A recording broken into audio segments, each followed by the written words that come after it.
Hey, Nemo, how's it going? It's going well. How are you? We were both so excited to Yeah, cover we this. just talked right over each other. I'm sorry about that. No, you owe no apologies. I'm happy to be here. You're happy to be here. We're ready to see day two of this FIDE Corporate World Chess Championship. Nemo, we were impressed last night with some of these teams from Microsoft, Redmond. We saw American Express. Even though Carissa Yip lost the game, they're still doing very well. Anything to look out for tonight? Honestly, I think that there's going to be some very exciting games. Carissa has been playing absolutely amazingly. Some very exciting chess we saw from her last night for sure, especially with the last game she played in a pretty much a bullet time scramble where everything was flying off the board. So I think we're going to be expecting some really interesting games, especially with this time format, which is 10+2. So fast games for sure. That's right. And to remind everybody, as Nemo just said, the time control is 10 minutes plus a 2 second increment. It's a Swiss pairing system. That means that if you play a team, you do not get to play them again. That's your one and only time. And each match has one game per player. So 4 games in total. You need 2.5 points out of 4 to win a match. But if we look at the standings, the main thing that we have to take into consideration as we look here is the board points. It's not about the match points. That's the secondary tiebreaker. So as we look at the Group A here, Microsoft Redmond actually tied a match, and yet they're still in first place because they've won so many of their individual games. Yeah, I mean, it's going to be a very, very, it's going to be exciting to see who does actually end up first in both Pool A and Pool B. Obviously, Microsoft Redmond is in first right now, but, Goldman Sachs tell us a lot of teams are still right after them.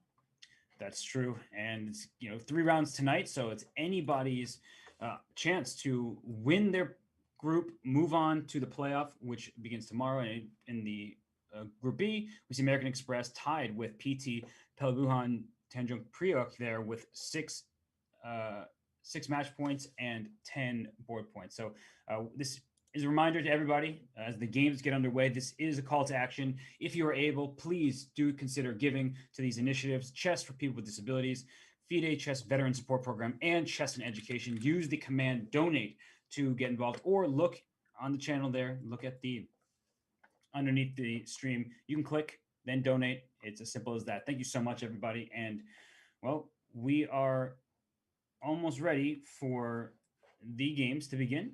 Mm-hmm. So just waiting for kickoff here. Yeah, waiting for kickoff. And do you have anybody you're very excited to be watching tonight? Do everybody, right? It's anybody's tournament to win this point. I mean, Microsoft with Francesco Rambaldi. We'll see if he can keep it up. That's a strong player, hard to deal with. So we'll see. Can any team defeat the Grandmaster? That's in some ways a part of it, because that Microsoft team all the way down to board 4 has 2,200 plus players. Wait, does Francesco actually have a perfect stream right now? I mean, sorry, not perfect stream, perfect score right now. Let me check. And well, we have some games, so let me pull up the games before we even check that. So we have liftoff. All right. All right. So the game we have here is the one between Megan Lee and Maroon Tomb. That is a Canadian player who is also a streamer. And Megan Lee, she is not 1870. Her FIDE rank is over 2,200. Maroon Tomb's not 2,388, but I believe in the 2,100. So it's a pretty even match by rating.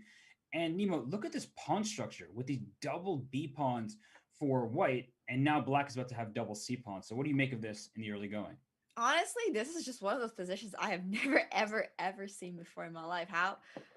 What was White's decision process when playing C takes B3? I am trying to figure out if maybe there was a specific reason that he played that, or he just decided that he likes having double pawns not towards the center. These are some questions I would like answered. I'm not going to lie. So taking away here, opening up the bishop, and yeah, we'll see what goes on. Let's remind everybody about some of the standings from earlier today, as I just fix something real quick here. That earlier today, we saw some teams make their way through to the playoff tomorrow. Only one team per division makes it. So we see that Morgan Stanley Hungary made it through, and other teams there. You see the first place team. So, Hmm. all right, let's this. Sorry about this, everybody. Trying to fix a technological glitch, and you can't see the standings. It's all online. Um, we will be right back. We just need to fix something real quick. So stay tuned, everybody. Be back in just 2 minutes.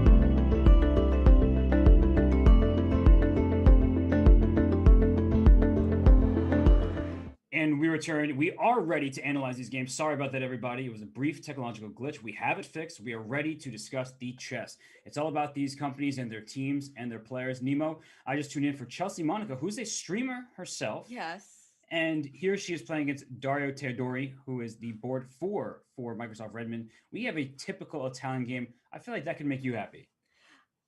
You think I would like the Italian, but in fact, I'm not a huge fan of the Italian. I mostly only like the Spanish. It's like it's two very similar openings, but I would still rather take the Spanish. Okay, well, it does have a similar vibe to it, and the knight has gone from b1 to d2 to f1 to g3, and I think we know what that knight wants to do, go to f5, which is why Chelsea leaves the bishop on e6. If the bishop takes, this pawn can capture. You give yourself the double pawns, but you take away this f5 square and open the f file for your rook. So I think this kind of maneuvering game, Nemo, can be difficult for newer players to understand. Yeah, definitely. I think that these kind of positions are very, very solid and very much based on a lot of previously already established theory, right? Like you always move the knight over to g3. Black always tries to go for a d5 pawn push at some point. All of these ideas we've seen before. That's true. So it's a bit of a slower game. We'll see if black can strike with d5. White can also think about playing d4 at some moment. That makes your pawn center both more advanced and possible to become weak at some point. So we'll see how this one continues. Let's keep on going around because there are so many games of importance here. I'm going to just click on a game. Let's go here. We have Isaac Garcia against Josh Liu, and it looks like a strange position where this queen on e5 is causing white some trouble, and I believe the move that should be played is king f2 to defend both. Yeah, well, there's not actually a lot of moves here for white, so the king does have to go to f2. King stuck in the center, but it's not like white particularly wanted to castle towards the king side, since black is trying to potentially checkmate white's king right out of the opening. That's right, and this is the board two matchup between Anahuac and Intel Microelectronics. So the king on f2 does defend the pawns here, but it looks a bit scary. It looks like black can make progress, and also black's up a pawn. I didn't even do a material count. It's kind of the best of all worlds here for black. Oh, I didn't even notice the extra pawn. Wow. Yeah, this is very That's good a good news. moment. Yeah, I was looking at the king. I was like, wait, does the king on f2? Yeah, the king is just there. Okay, well, black's just so much better than he's up a pawn. He doesn't even have to give up a pawn for this attack. And now has attacking possibilities. It just seems like an easy play. So we'll come back here. This one does look interesting. I'm just going to start picking games. We have Bogdan Vioranu, that is an international master playing for the Goldman Sachs team. And I already know where this came from. This is a known trick. Unfortunately for black, she fell into this. We're going to go back in time because I know exactly how this happened. So this is a trick that's easy to fall for. Knight c4 is played. And now the point is you're trying to get your knight to d6 with check. And if the bishop takes, the bishop on f4 replaces it, stops you from castling. So you play the move d5 thinking all is good. And then after knight c to e5, you say, wait a second, bishop b5 check is a pretty nasty threat. So I'm going to try to stop that. And you play a6, and then in comes the other knight to g5. So this is a known trap, and you just win the f7 pawn, and black's in big trouble. Yeah, I mean, this is definitely a very unfortunate trap to go for. It reminds me a little bit of the fried liver attack, except in a d4 opening. And it's just a clean pawn, clean extra pawn for white now. The knight on f7 and e5, you can take on c6, replace the knight on e5 right after capturing. So it looks like Goldman Sachs off to a very good start with their board too.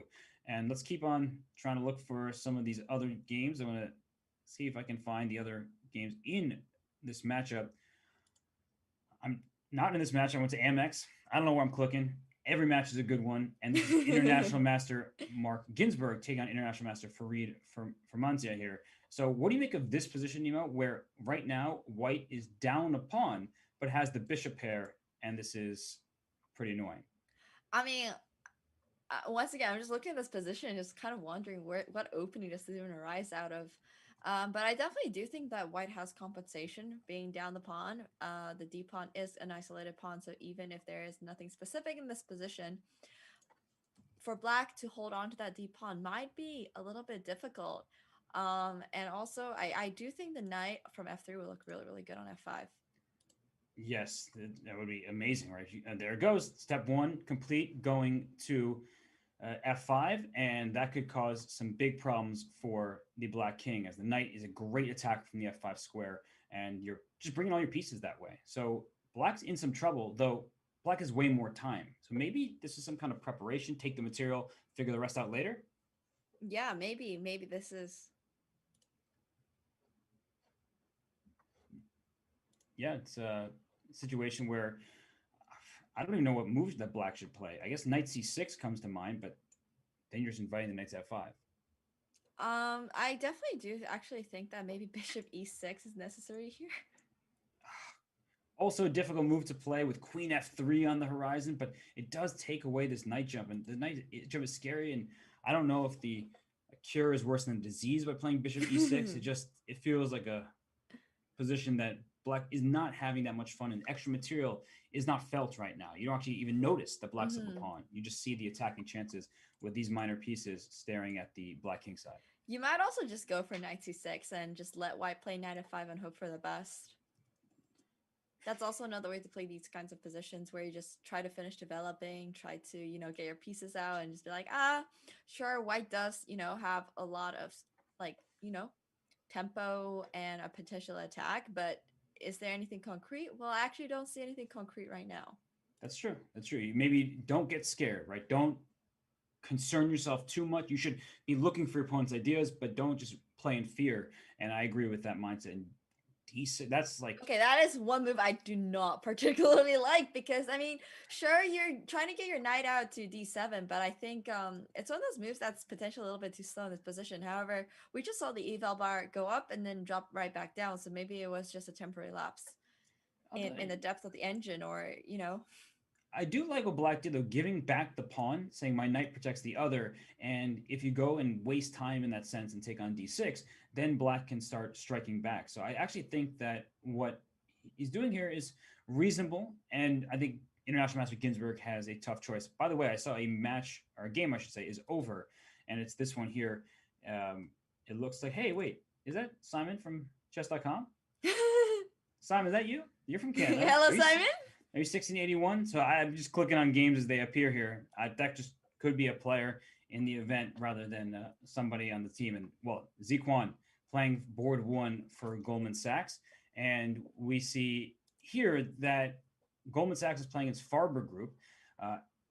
And Anna Bertasova playing board one. She is a women's grandmaster at 2260 plus FIDE, very strong player. But unfortunately, her position is in shambles. She's not even down any material. And look at what the engine says, Nemo. That is a bad position. Yeah, this position is just very, very uncomfortable. I mean, the rook is on a2 of all places. And this is just one of those moments where you wonder, how did the rook even end up on a2? Why is it on a2? Just a very uncomfortable position for white. And, we're going to see b3 is forced, because if there was rook a1, there was knight b3, rook a2, and then knight takes d2. So b3 had to have been played, because if you play this, you will lose a piece. Yeah, that would be very unfortunate. So b3 says, I'll give you the pawn. It's only one pawn, but the problem is not just the first pawn. It's the a3, the c3 pawns. Knight takes d2 is still coming, and then the c3 pawn will be probably just one. So it seems like black is winning a second pawn at the very least, and white's pieces are all over the place. I think that this is going to be another win for Goldman Sachs. Yeah. And let's just keep on going around here. And oh, by the way, that was Simon Bali from Farber Group Board 4. So another Canadian Simon that we were looking at. I wasn't sure, but it seems like that game was over with. Just to pull that back up here. And that was a win for Farber Group Board 4. That's actually a pretty big win for them. They're struggling on two of the boards. So to win one, that makes them feel better about their chances maybe to hold the match. For sure. I mean, I think every single game really matters, especially when the scores are so close, right? As we've talked about a little bit yesterday, it actually there will be tie breaks based on how each of the individual boards do. That's right. And it looks like Goldman Sachs's third board, Midhun Unikrishnan, wins with the black pieces against Farber Group's Andrew Todd. And Andrew Todd's rated 1100, and the player with the black piece from Goldman Sachs rated 2160. So that's a pretty That's a slight lopsided mismatch in rating, I would say. Yeah, that's right. And so, Also, what I'm just looking at these positions today. I'm like, how do they even get in these positions? The king's on f5. Just looking at the position is like there are no legal ways for the king to get to f5. it just happens. So let's go. It just happens. You're right. King just moved to f5. Let's go to the Carissa Yip game. She's the black pieces against an international master, an IM battle, Muhammad Lutfi Ali. And this matchup is very important because where we're at in the standings is American Express taking on the number 1 seed, at least on paper, in PT Pelabuhan Tanjung Priok. And this is an IM situation for both teams. We saw Mark Ginsburg taking on international master Firmanzia. And here we have international master Ali taking on international master Carissa Yip. So very tough battle between two strong teams. And actually, they're pretty even from top to bottom. The biggest rating differential is board 4 for PT. They have a 2250. That's Chelsea Monaco. We checked in a bit before. And Dario Teodori is 2100. So across the 4 boards, it's a very even matchup. And it's anyone's at this point. So, Nemo, as we look specifically at this position, Carissa, with the black pieces, that bishop on b2 is phenomenal. I'm going to turn that green because that is a great piece. But it looks like Carissa's trying to push her pawns in the center and maybe even get that pawn to d4 to shut that bishop down. I definitely do think that white can maybe play knight to f5 and just try to put pressure on the g7 pawn. But at the same time, you probably don't want to exchange your knight for the bishop because the bishop is kind of closed in. It's actually blocking black's queen. So knight to g4 is probably the better move indeed.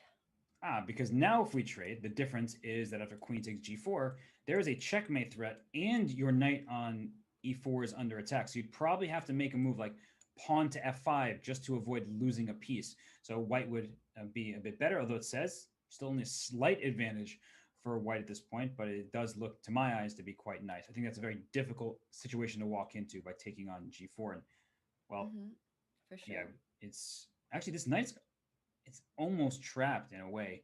Knight d2 does fork the queen and the rook. So you think about knight d2. Like, wait, doesn't that just win black material? But and knight h6 in response to that, wow. Setting it up because this bishop is ripping across the board here. If you take that knight, then the queen just comes to g3. That queen goes right to g7. That is checkmate this early in the game. Yeah, this is some very beautiful gameplay for sure.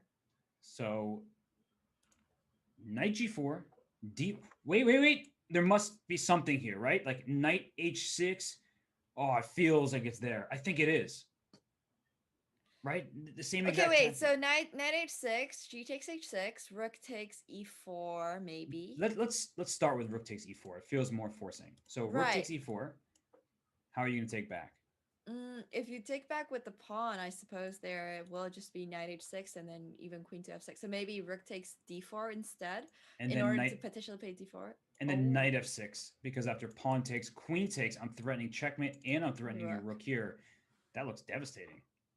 I think we might see this. This actually looks like a big blunder. And we have the evaluation bar there saying, wait a sec, white is just huge advantage. And it has to be surrounding this rook sacrifice for the knight and the knight sacrifice. And Nemo, both of our sirens. They're going off in our head like there's got to be something. We were just Yeah, looking at 96 check, and it looks like this should do the trick. definitely. There's definitely something here, you know? And it's just all about these checks and captures and threats. So if you're listening in and you're wondering, how do I even find these moves so quickly while I'm playing a game? Well, always look for your checks and captures and threats. And it seems that we're also live now on twitch.tv/chess. So welcome everybody. If you're coming from PogChamps, we're happy that you're here. This is the FIDE World Corporate Championship. We're in the midst of this. It's going to be a good time. So glad you could join us. And look at that. Step one complete. Rook takes e4. And this could be huge for the team from PT because this American Express squad is very powerful. And if you can take down Carissa Yip, you have a good chance of winning the match.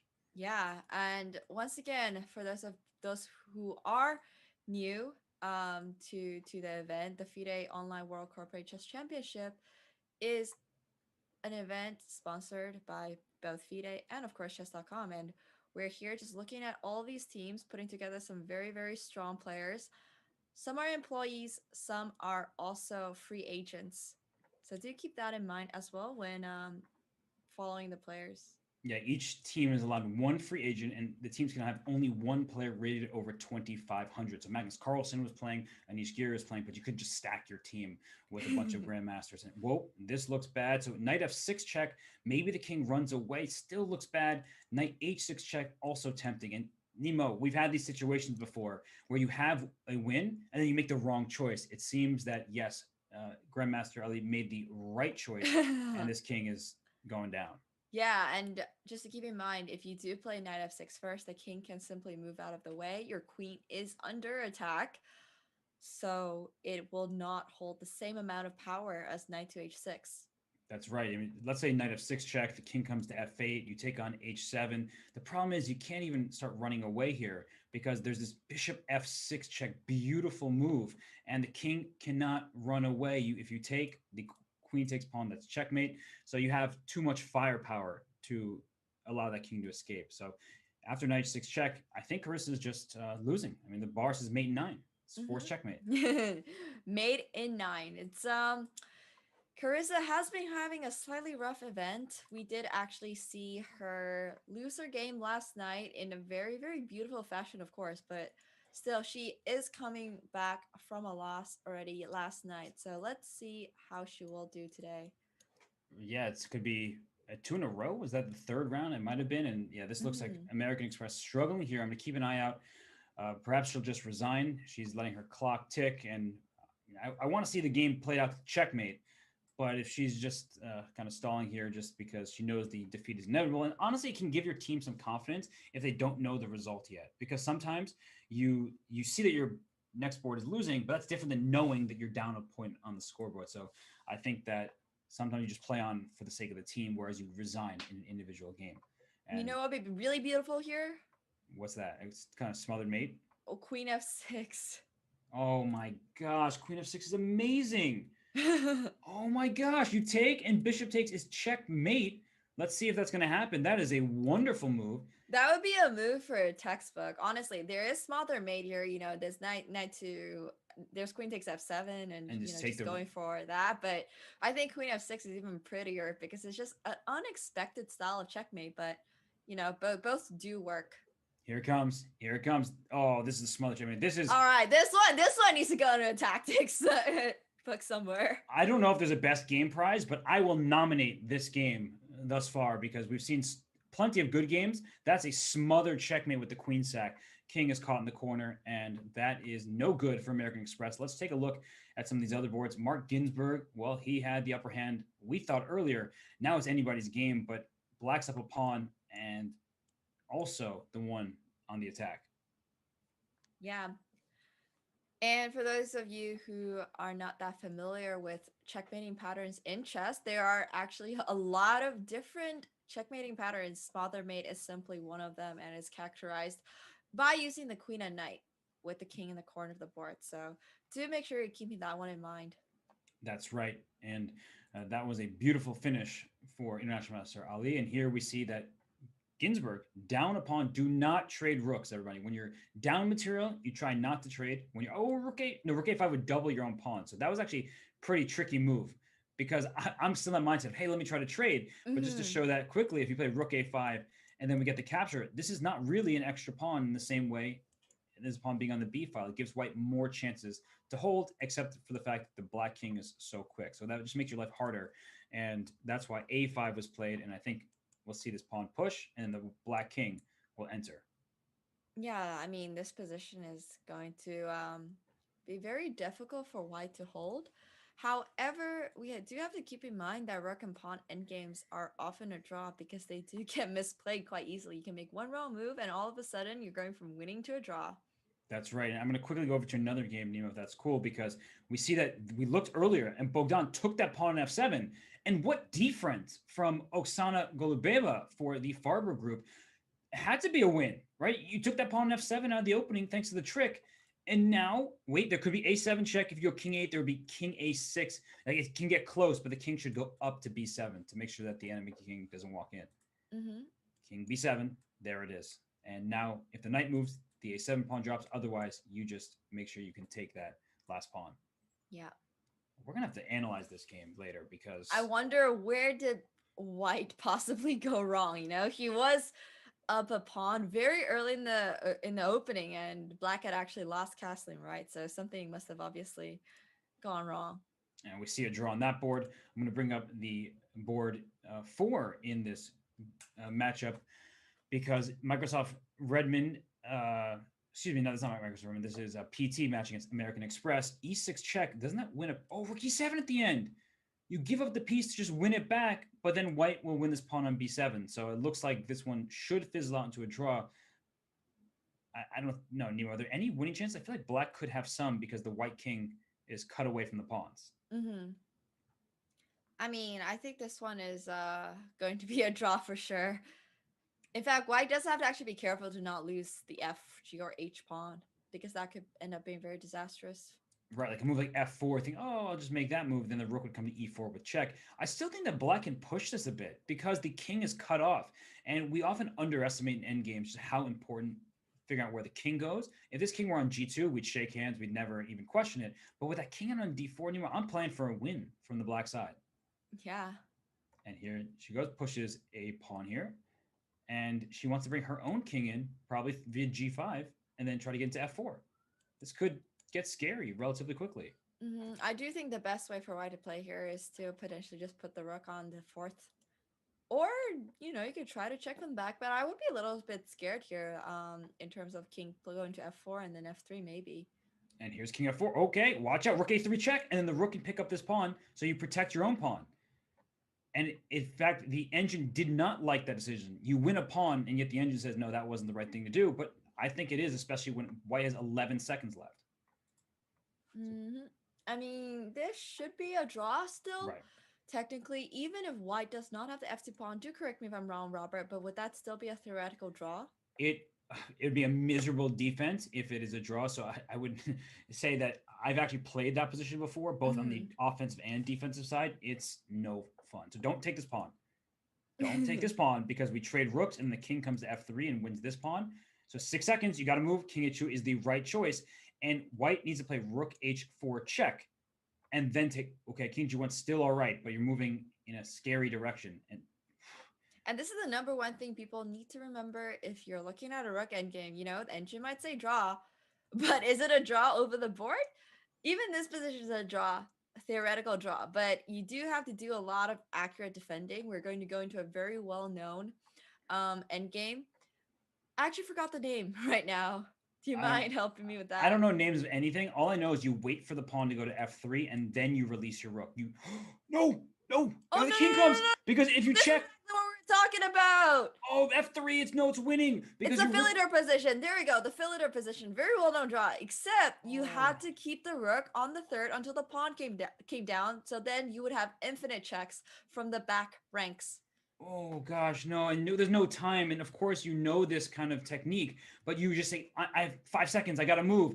And the point, everybody, is that let's say you play rook to c3. The pawn comes to f3. You do not want to allow this king up because then there's a checkmate threat. So you release the rook back here so that when the king approaches, you check it away. You just keep checking it. And you can do this forever. You can just check it everywhere. all across the board. You get the point. The king eventually will have to try to like snake backwards towards the rook, and then the rook comes before. So like, let's just show that. As soon as your king goes all the way back, I just go rook here, and I'm going to win your pawn because rook a3, there's king f2, and thank you very much. So, wow, that is a draw that was missed. And honestly, I think that Chelsea Monica deserves so much credit for the way she played that game For because sure. we were looking, wait, rook and three pawns against rook and three pawns. Well, that should be a draw, but she made it difficult, and White's king was cut off.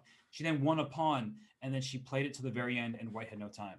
Yeah, once again, friendly reminder, guys, it is a very, very, very difficult to hold these kind of positions when, you know, you're low on time. So definitely, rook endgames are something else. Wow, and we have some scores for you just from these matches. Look at that. Microsoft Redmond wins 4-0. And Francesco Rambaldi, the grandmaster playing for Microsoft there, he was playing international master, so a very tough opponent, and yet still a 4-0 score. We were looking briefly at Megan Lee. She's 2250-ish, and she was playing a 2100 plus player. So it's not like this was lopsided on paper.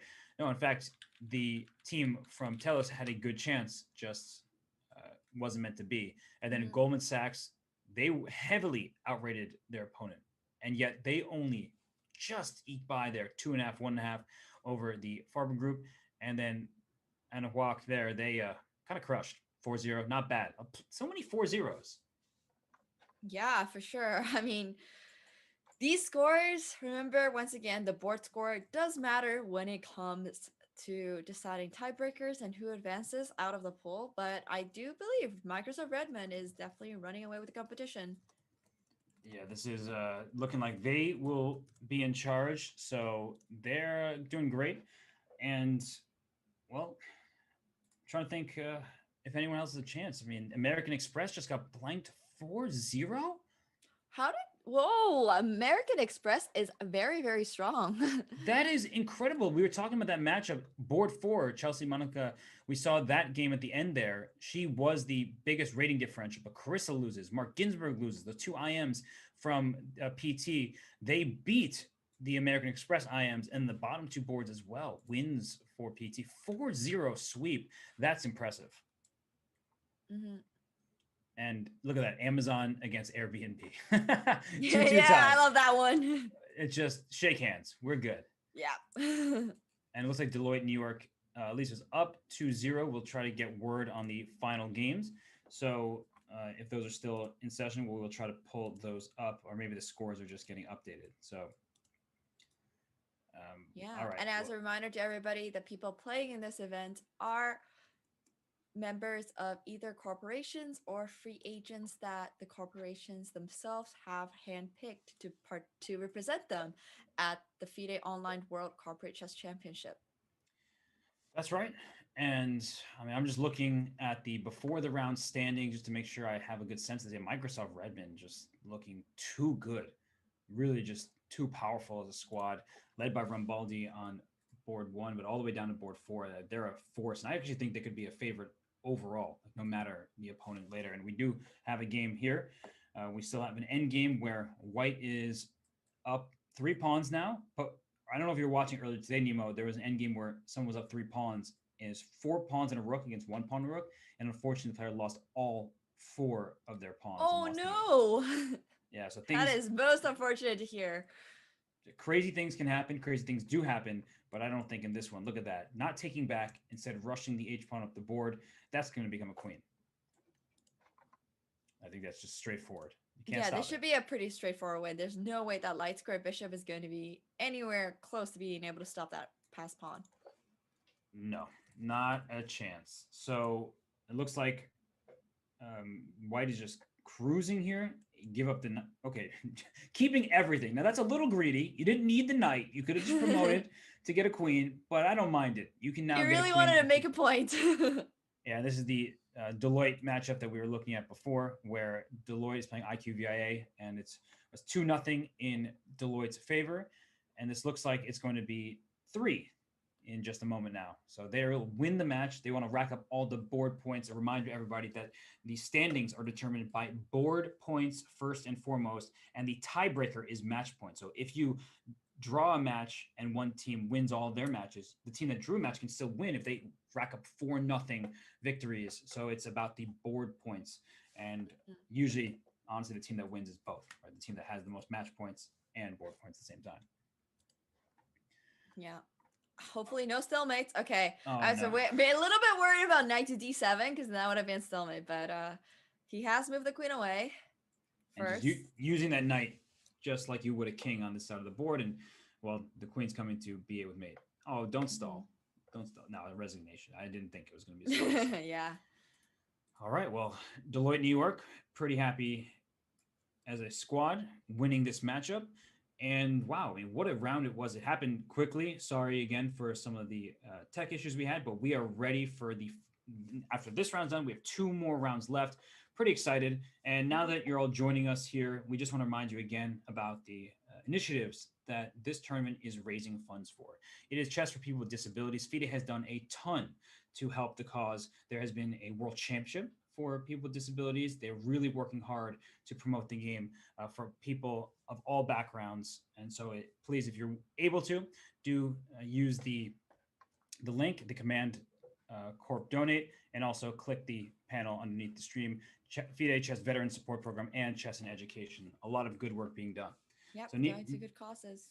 Nemo, any quick thoughts, any final thoughts after 4 rounds before we take a break and get ready for the 5th round? Well, I do think Microsoft Redmond is, really running away with the competition. So I'm actually excited to see if there will be anybody to stop them in the next 2 rounds. As a reminder, this event started yesterday, and today is the 2nd day of it. Whoever does win from the pool, there will be, is it finals? Do they go straight into finals, or will they be quarterfinals? Yeah, there will be 8 teams. So 6 earlier today qualified. The 2 winners, 1 from each pool from this session, will qualify for tomorrow's playoff. There'll be 8 teams, knockout, a bracket style event. So if you thought you'd get work done tomorrow and you're playing on the chess team, the only work you're doing is on the chessboard. So if you can keep on winning, get your team to the playoffs, that I'm sure is well worth it. So everybody, we will be back shortly. Stay tuned for more coverage of the FIDE Corporate World Chess Championship. Yep.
Welcome back to the FIDE World Corporate Chess Championship. Grandmaster Robert Hess alongside me, WGM Nemo. Nemo Zhou. How's it going, Nemo? It's going very, very well. I hope everybody had a good break. We're back now to look at some very exciting games that, we did a little bit of research on. You know what's funny is I kind of just want to give you one name. Like you, I feel like you're that kind of rock star where I was just like thinking, how do I introduce you? How do we do this? But I'm just gonna go by Nemo. I'm gonna continue doing that. So we were looking in the break at some great games. Let's remind everybody of the updated standings after 4 rounds, where you see that Microsoft Redmond is large and in charge in Group A, but Anahuac is just right there behind them. And because they both have 7 match points there, that means that I believe they've already played and tied 2-2. And if that's the case, then, well, they have to play other competitors like Goldman Sachs and Deloitte Chicago. So it's interesting to note that despite having fewer match points overall, Goldman Sachs actually has the most. They've won all 4 matches. They have fewer board points. They have won by a thinner margin. Mm-hmm. And in the Group B, I think that PT is pulling away a bit. They have 14 to 12.5, but Deloitte New York putting up a good fight and still has a chance. Yeah, I mean, this is Microsoft Redmond is really running away with the points in Pool A, but Anahuac still has chances to catch up. I'm not sure if they've played before or if we're going to see them play against each other this upcoming game. Yes, so let's dive into some analysis for everybody. We did pull up games. We want to help you all learn some things, get a little bit better, and we have end games, we have tactics. So I'm going to start with everybody's favorite, the end game, because there were not many pieces left, and we were looking at this game in quite a bit of detail. And this is the matchup that was between American Express and PT. And in this position, you look at the evaluation bar, Nemo, it says zeros. But when we play end games like this, I don't think we think in these terms. So what would your mindset be like just staring at this if you were playing a game and in time trouble? I would say that Black, I mean, has that higher pass pawn, but I do think it should still be a draw. However, we have briefly talked about how rook endgames are so difficult to play, especially under time pressure. You know, in this position, both players are probably playing on increment, and honestly, anything could happen. And there's Dvoretsky's endgame manual out there that has studies just like this one. And you can hardly blame International Master Ginsburg for the move that he went with, because he went king to g3. But look at the bar drop instantly.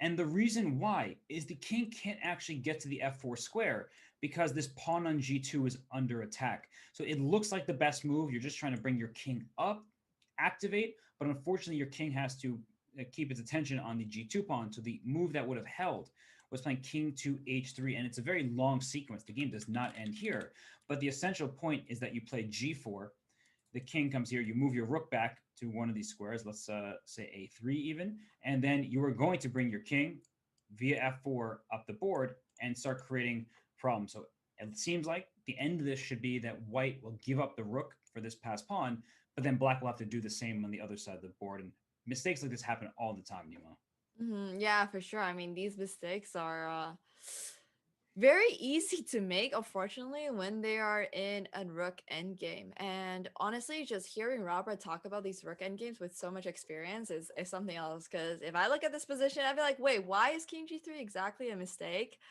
But, you know, you have to play these very carefully. it looks like such a good move. And if I had 3 seconds on my clock, I think I'd probably do the same thing. Like King G3 is my instinct. I'm going towards the center of the board. I'm going up to F4, but it's just unfortunate the pawn needs defense. And look what happened in the game. King C8, King had to go to H3. You lost a very important tempo by doing this. And now the Black King just walked up the board, marching forward here. White tried his best, but look at this. Rook C4 check. The King came up. That's what you wanted, right? Except for the fact that Rook C5 and Rook A5. Very nice technique. Give a check, block the A file. Now the pawn's going to promote. Yeah, I mean, this is a very classic idea where you just cut off the rook from, preventing black's promotion square. So now that white's rook can't defend A1, easy promotion for black.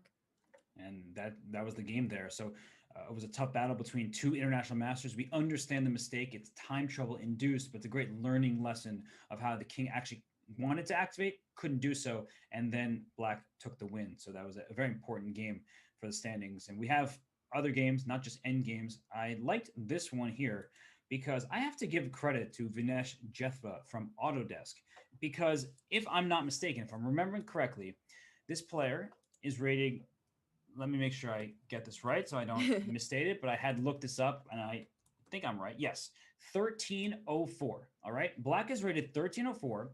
White's rating is 2140. That is an 800 plus point rating gap. And black did ultimately lose this game. And it was pretty sad how it ended. But look at this. Knight takes d2. And knight takes d2 looks like a reasonable move because your rooks are on the open line hitting the pawn. But after knight f4, your rook has one safe square and you're walking. No, and you just get forked. You get forked. I mean, knight takes d2, it's an automatic move, just like king g3 in the previous game. But you have to take with the rook because of this knight f4 idea. It just isn't that natural to do so. So knight f4 play good spot. Knight takes g2, takes the rook there. And now black is running with the king. And honestly, king to b6, a brave choice. This queen can come back and keep giving it checks. But after rook e3 going for a mate, a6, another good move. Knight b3, rook to g8, good move. Queen d6, and unfortunately, this is such a natural move to make. Queen c7, but after queen c5, your king has no escape. Ooh, he really just self-checkmated himself.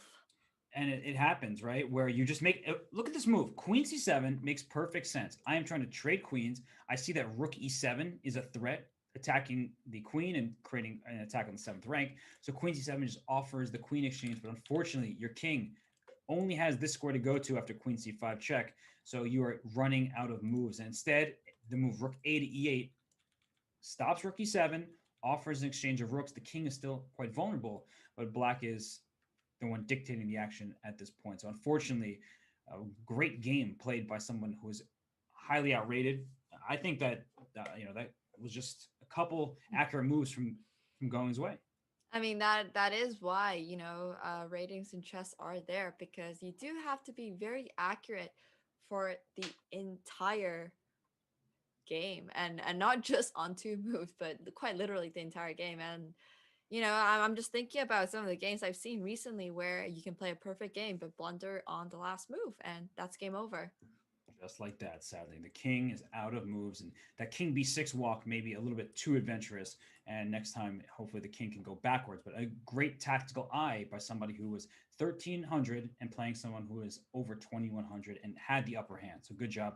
And for the player with the white pieces, Ana Paula, very good job just not giving up, creating threats, and then finally getting the checkmate. So another game I wanted to pull up was the game between Madwal Sankalp and Janusz Kudelka, because in this game, I was looking at this, and that knight on b7 looks real bad to me. So, Nemo, when you look at this position, the king on f7, kind of out in the open, the position is one where white has, for now, 2 extra pawns.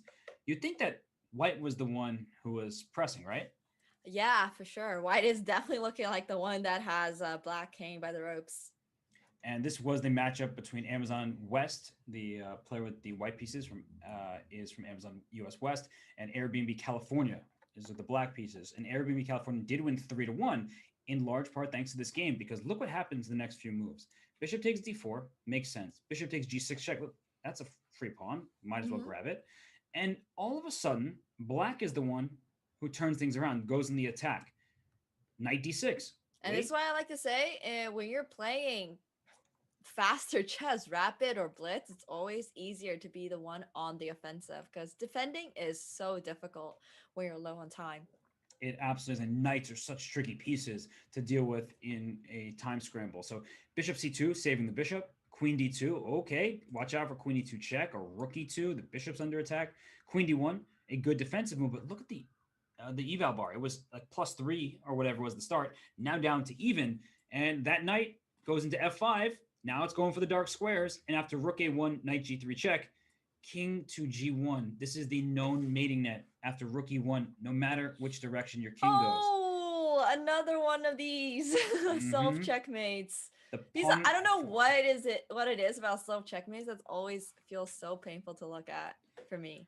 No, I'm with you. It stinks because just one move ago, king f2 says that rook can't get in, and it's still not that easy of a position. The rook on e7, the knight on g3 are doing great work, and you can just make a draw with knight h1 check. Because if you go king to g1, hey, we've seen this story before.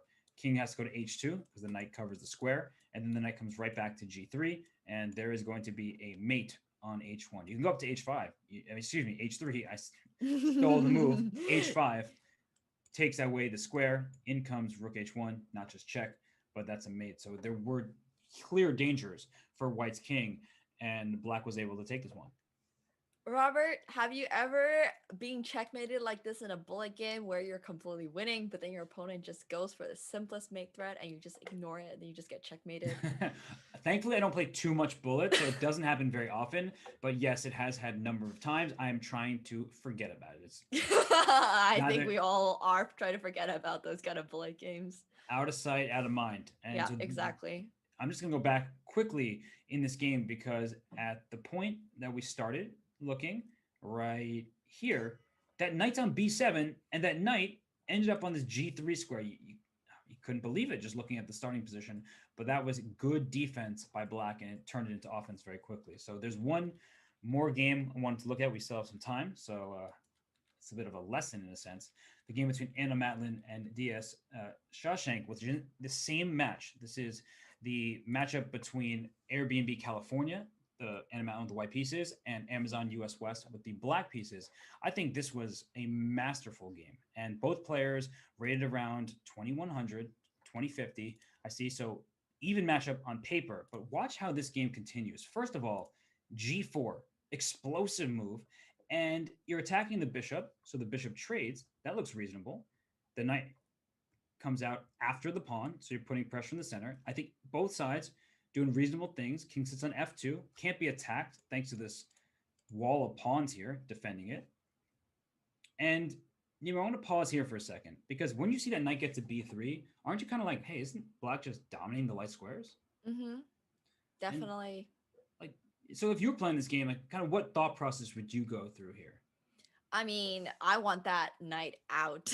I think like my thought process would just be to play knight d2 and knight c1, but also at the same time, you could also consider playing rook takes b3 or, just giving up the exchange sacrifice, because this position would be very uncomfortable.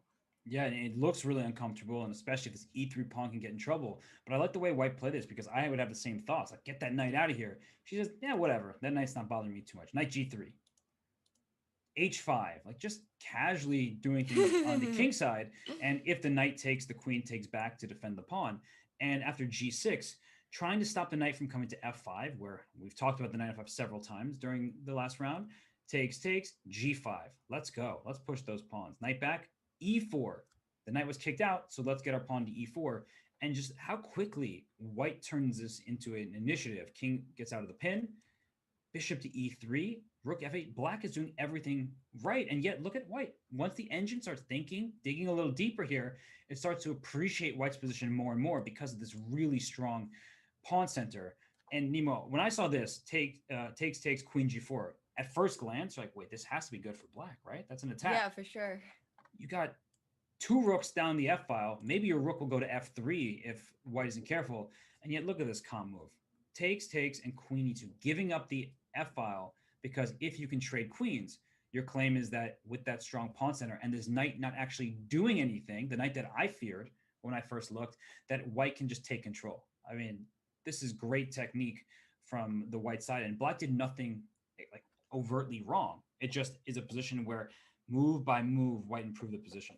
Yeah, I mean, this is definitely a very, very solid gameplay from White. And knowing where your advantages are and how to get out of these positions in which you're worse is a very, very important aspect of chess too. Because like White knows perfectly well, the knight is very strong on b3, but if you go into endgame, there's nothing for the knight to hold hostage. That's true, and it did go to the end game, so we'll just hop forward after the capture. We'll only look at this a little bit more, but you see here, this pawn, one pawn handles, let's turn that green, takes care of two of black's pawns, and black has an extra pawn technically on the queen side, but the a3 and c3 pawns, those two pawns take care of black's three pawns. So on the other hand, white's pawns in the center, there's no match for them. They're going forward, and look at them go. e5, knight f4, knight d5, knight f6 check. We have connect 4 with the pawns. So, I mean, this was just seriously like a borderline perfect game from what I'm seeing here. It needs more study, but I like the way that white just took control and ended up converting this game actually with simple moves. h5, okay, you're not doing anything. My bishop covers g5. All right, your king comes in, my king does the same. And after this, just moving forward here, pushing the pawns, king d4, making sure that you don't play e6 check, which looks good, but this pawn is pinned, so you're not going to be able to take the knight. So king d4 gets out of this, and then finally take a c4 pawn, push the e pawn, and pin the knight. I mean, this is just a wonderful, wonderful game. Yeah, very beautifully played game by White, almost perfect starting. Black thought they were getting a very nice position when they got the knight to b3, but in fact, it was quite the knight was actually a little bit far away from where the actual fight was, which was on the king side. So, sometimes those kind of outposts don't need to scare you. That's right. Looks can be deceiving. It's on an advanced square. It's protected by a pawn. But white and Matlin, she just ignored it all, went for a great plan of expanding in the center, and she earned the victory. So the players doing well. That was a big win for Airbnb California. And while the teams are getting ready for the next round, we want to remind everybody that this is a chess competition. It's bringing about players from all across the globe. We love to see the international flair, but it's also to raise funds and raise awareness for different initiatives. FIDE has led the charge with trying to do so for players with disabilities, for the veterans program, and also for chess and education. So please lend your support if you're able to. Nemo, that was fun. I always love analyzing games. That was a cool few games that we got to see there. Some end games, some tactics, some knight maneuvering, and finally just expanding in the center and saying, your threats don't scare me. Let me create threats of my own. I mean, I'm definitely learning some chess here, and I hope all of chat is as well. Those people who are watching, I hope you guys are. When you actually said that it is a chess competition, I was like, sorry, did I miss something here? And then I'm glad that you added the rest of it, I was like, wait a minute. Yes, it's all fun and games until somebody plays in a corporate chess league, and then it's serious business. And these teams are taking it seriously. You can tell by the way they're playing. They have very strong players throughout their lineups.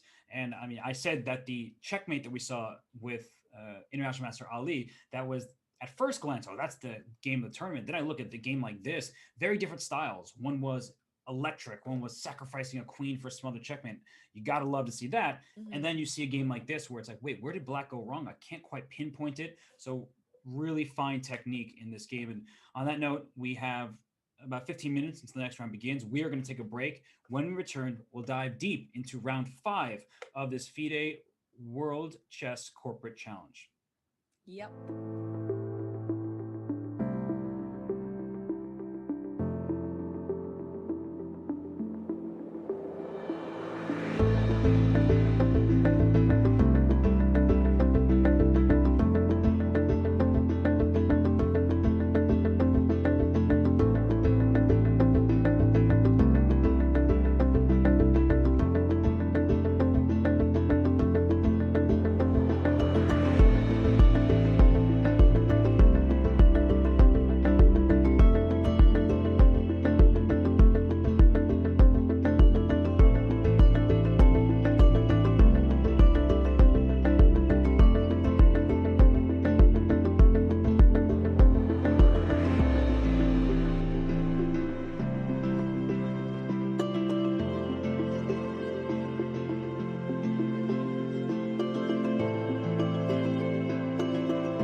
And we are back ready for round five of these Western Division.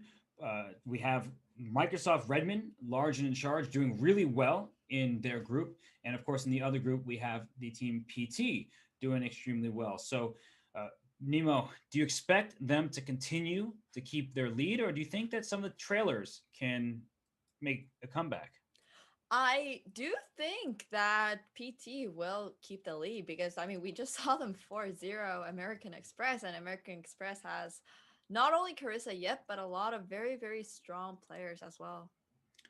Yeah, the problem is when you're American Express, you just lost that team. You just can't play them directly, so you have to hope that other people, other teams, do you favors and take them down. So it's not going to be easy, but you still have a chance, especially in the Group A. There are many teams at the top there. Goldman Sachs is playing Microsoft Redmond, so we are going to focus mainly on the top matchups as we are getting into the penultimate round of the group stage, and only the winner, only the winning team, makes it to tomorrow's playoff. So the two teams from these divisions, and then the six teams from earlier today in the Eastern Division. So Hmm. let's check it out. We have liftoff. I see Francesco Rambaldi taking on Ziquan. So it's a GM IM battle. And what do you make of this? Are we playing just some bullet chess with field headers on I both like sides? this setup. I might start playing this setup. Do you ever play, in not too serious tournaments? Do you just play whatever opening you feel like playing? Like online or in person? Online, of course. I Oh, mean, in person, you hardly ever have. this is my opening. It's like exclusively my opening. I play no, I play the hippo where I put my pawns on D3 and E3 and my knights on D2 and E2. You can look through my game history. That's like all I play. So I'm very familiar with this. This is actually better version because you're actually trying to play in the center with your knight on F3, and you want to open up this bishop on the light square diagonal. So because both bishops are developed, white can try to claim that black's bishop on C8 may not have as easy of a time to get in the game. For sure. I mean, this is one of those openings where, white doesn't really get an advantage, but there's nothing really wrong with playing it. So Yeah, pretty Francesco is chillin'. pretty standard position. I'm going to go to the next game while Ziquan thinks. We have Bogdan Viranu taking on international master Max Uritsky. So an IM battle here. We just see GM and IM. These teams have very strong players from boards 1 through 4. And the last one played was E5. So I question the location of this bishop on F4, but this was not an E4 game. It looks at first glance like, hey, was this E4 some kind of Pirates? No, it Mhm. started with D4 and London system, but a London system where black struck in the center very quickly, and white made a second bishop move with bishop to g5. So what do you make of this, Nemo? I do think white has wasted a move by playing bishop to f4 and then bishop to g5. So I definitely hope that, he is going to play a slightly altered filater position. I don't think the bishop particularly belongs on g5 in the filater, but we might see some decent things coming out from white's position. I think so because the center is strong for white, but black is very solid. You can play a stubborn approach here, not giving white any sort of aggressive opportunities. And the fact that white went bishop f4 and bishop g5, this is a position you can get in e4 openings, but the bishop goes to g5 in one turn. So black was essentially handed an extra tempo. And this extra tempo actually really matters because letting black play b5 in the filater is exactly what you don't want to do. And that is why if the bishop had not gone to g5, you would have had time to play a4 in order to keep your bishop on c4. That diagonal will be very good for light square bishop, but now unfortunately it will be stuck behind the e4 pawn for very likely the rest of the game. Yeah, it's funny because sometimes people think, oh, let me take on d4, but then the knight takes on d4 and moves forward. That actually can be played. It's acceptable. But black often wants to keep the tension alive because of d e5, and you take back with the d pawn, then that bishop becomes much stronger immediately. Mm-hmm. So this match still pretty tight. We're in the early stages. Nothing too special has happened. So we're just going to move on to some other games here. Just click Philip Weiss taking on Masruri Rahman. And that game is in the B division, West Group B, Airbnb California. The player with the white pieces, Philip Weiss, taking on PT Pelbuhan's board 3, who's black outrates white by 430 points. So this is a big mismatch. And Nemo, I gotta ask you, this pawn structure on the king side not doing white any favors, right? Yeah, this pawn structure is not looking good and it's not help at all. I think he's actually going to be losing one of the pawns on top of it. So white's king structure, the castle, will look a little bit more like a barn. It's a good way to put it, yes. And there's minimal hay in front there, and so the king is in deep trouble. And if we just go back, this is how it happened. Bishop g4 was played, and after h3, bishop takes f3, white did not want to lose sight of the d4 pawn, and that is why he took with the pawn on f3. But that's, you At that save a point, I pawn. would think I would rather just take with the queen. I would have as well. You save a pawn, but you're not even saving the pawn. You save it and for one move, but after knight f5, you're losing that pawn anyway. So this is a pretty tough position. In fact, black can take the exchange rather than a pawn. Both d4 and g3 are hanging, but knight e3 forks the queen and the rook. I would actually take a pawn here, Nemo. I think that taking the exchange leaves white feeling a bit safer, and he does go for the exchange. So I would have grabbed probably the pawn on g3. But that is the mistake that a lot of lower rated players make, is to always go for the extra material. But, a pawn is worth a point. A rook is worth 1.5 points. But I do think black's potential attack on the white king will be worth more than 0.5. Yeah, I do trust FIDE Master Rahman here saying, okay, I could take your pawns. I know that, but let's just go for the rook. Those pawns are still weak. They're all in the third rank. You don't typically want them that far. It leaves your king more exposed. So it looks like black is going to score this one. So that's... Ooh, this is one of those times when I don't necessarily even want to take the rook on f1. I would just play rook to e8 and then take on d4. But hey, this works too. Yeah, I think this is in line with what was just planned, and that's one check. The king can slide away, and it's not going to be enough. So it looks really promising for black in this position. And I'm just going to move on to board 4 in the same matchup. We have Chelsea Monica, who does stream. She is playing Charles 1. So this is a rating gap of nearly 700 points.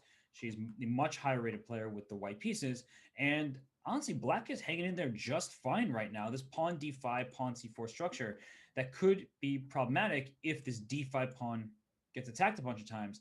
But after knight e5, I wouldn't take that. I don't want to open up the queen's attack on this pawn. In fact, people think that this is a good decision, and then queen d4, rook d1, and that pawn on d5 is just stuck in place. So I would actually just avoid capturing and instead just move my queen to d6 and play more solidly. I mean, there will still be quite a big issue for black in order to, keep the center intact, but he's doing all right for now. Yeah, this move b5, good move. Honestly, this is impressive play thus far. And what Chelsea Monica does extremely well is, hey, let's look at the time for a second. An extra 4 minutes, so a higher rating, much more time. The position, you see the eval bar says pretty much zeros.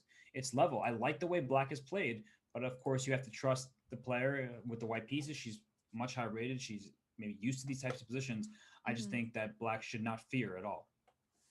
For sure. And this is one of those struggles that, lower rated players often face, is when they are playing against somebody higher rated, when they're playing these kind of positions that they're maybe not necessarily too familiar with. They will be spending a lot of time, but you have to remember it's a 10-minute +2 game. The +2 seconds will not be particularly beneficial when it comes into an endgame, because it's, barely any additional time. That's true.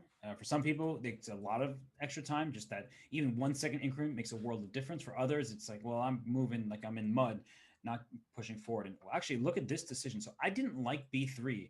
And the reason why I didn't like it was it feels like it gives black a pass pawn, and there's no longer a pawn for white to deal with. But this is the wrong capture. I get why you would do it this way. But here comes queen d4. Here comes e4. And white's position is completely freed up. So just a move ago here. B takes c4 is better. You keep this bishop on g2, the bishop on c6, queen on d7. They all cover the d5 square. You give yourself a pass pawn that's protected, and it's hard to see how white makes progress. But d takes c4, tries to trade bishops. White shuts the door on it. Here it comes, the pawn storm. White's much better now. Yeah, and these positions are actually very interesting. They're very dynamic, and it's very much from a textbook. And we've got the pass pawn for white on d5. We've got the pass pawn for black on c4. It's going to be a race of who is actually able to promote their pass pawn. Yeah, and for now, at least black's pawns are stuck because if you ever played b4, you drop c4, and you can't play c3 without b4. So it takes some time. Look at this move, rook f to d8. If rook a to d8 went there, that pawn a7 potentially could have been captured. So this queen is doing so much good work here. Staring at the black king, staring at the a7 pawn. I would think about h4, h5, kind of a way to break into black's position. If you let me go all the way to h6, I might go checkmate you on the dark squares. So I think h4 is a natural move that Chelsea will probably be able to see. Yes, for sure. And Chelsea, as we've talked about, is a very strong player. She's underrated right now with a chess.com rating. You know, very strong player. Oh, I don't really like queen d6 because you're just setting yourself up for e5 and another pawn push. Those Yeah, so pawns are going to just come right down the board. the only way this would be a good move is if e5 for some reason is bad. And well, the engine is kind of like, I don't know about that. So I'm with you. It looks wrong to Mm-hmm. me. But some after playing e5, perhaps the pawns in the center of the board here can be targeted as the game continues. I also like, I have to be honest, I like the move. But perhaps there's a queen a3, and the claim from a robotic point of view is that you're not going to get after me soon enough. I can start trying to come after your queen side. And actually, queen b6, similar idea. Let's trade queens. I'll come after your a2 pawn. I think black has some chances here. Yeah. You know, pushing those pawns up might actually on second hand be a bit more difficult if the queens come off the board. I definitely think white should be keeping the queens on. I'm with you there. I would keep the queens on, and the queen can just slide over to f4, for example. White has an advantage, but it's black who's fending it off pretty nicely. Just 3 minutes left. That's going to be a problem. So I'm going to go to another game quickly. I just saw a result pop up. It is that game we were looking at earlier, Philip Weiss and Masuri Rahman. That's a good win for PT, and we expected that to happen. And it's a full rook advantage before his exchange, so a nice win. And I see a Yeah. draw, so I just want to pull that one up. That is the team from Airbnb. We saw Anna Matlin's nice win in the round before. Now she draws an IM who's 2,400 with the black pieces. Wait, why is this a draw? Why is this a draw? I have no idea. I don't have the answer to that question. Perhaps it was just a position where rook e8 was going to be played, and both kind of concerned about their position, so they agreed. And if you're Anna Matlin and you're outrated by several hundred rating points against an IM, well, I think that's probably a reasonable decision. But unfortunately, her board 3 has already lost, and her board 4 is outrated completely. So the PT board 2, Farid Fermancia, I think the plan is, well, I don't mind making a draw, maybe higher rated, but my boards 3 and 4 are going to win. For sure. I mean, this is just one of those positions where I would look at and be very confused as to why we are drawing. I'm definitely one of those kind of people who like to play for a win every single time, but you know, whatever they decide to do. So draw agreed. Let's go to the game still in progress. This is board 1 in that matchup for PT. They have International Master Ali, who landed that smothered checkmate, that beautiful checkmate. But this is a complicated game. I see the advantage on the evaluation bar. It says it's great for black, but I don't know. This is way more complicated than simply summing it up to a couple numbers on the screen. An e5 played. There could be an e6 if you're not careful. If you take on e5, there might be a knight e6. I could see some kind of sacrificial checkmate happening, Nemo. Oh, this king is going to be very uncomfortable really soon. Like, let's look at this. Takes knight e6. Takes bishop g6 check. Look, oh, there goes the bar. Didn't like bishop g6 check. So what does it like instead? Or that looks like a good I move. definitely like the Oh, triple pawns. it's definitely the check, but maybe it's look at it. It's going back up as soon as the move is made. It's trying to get the depth, trying to better understand the position. It had to be bishop g6 at that point, and it likes white's position, but this means that it's really complicated as it doesn't see all the way through. Yeah. And I got to go after this king. So be careful when you rely on the engine too much. Sometimes it can be a little bit wrong. Most of the time, it's absolutely correct.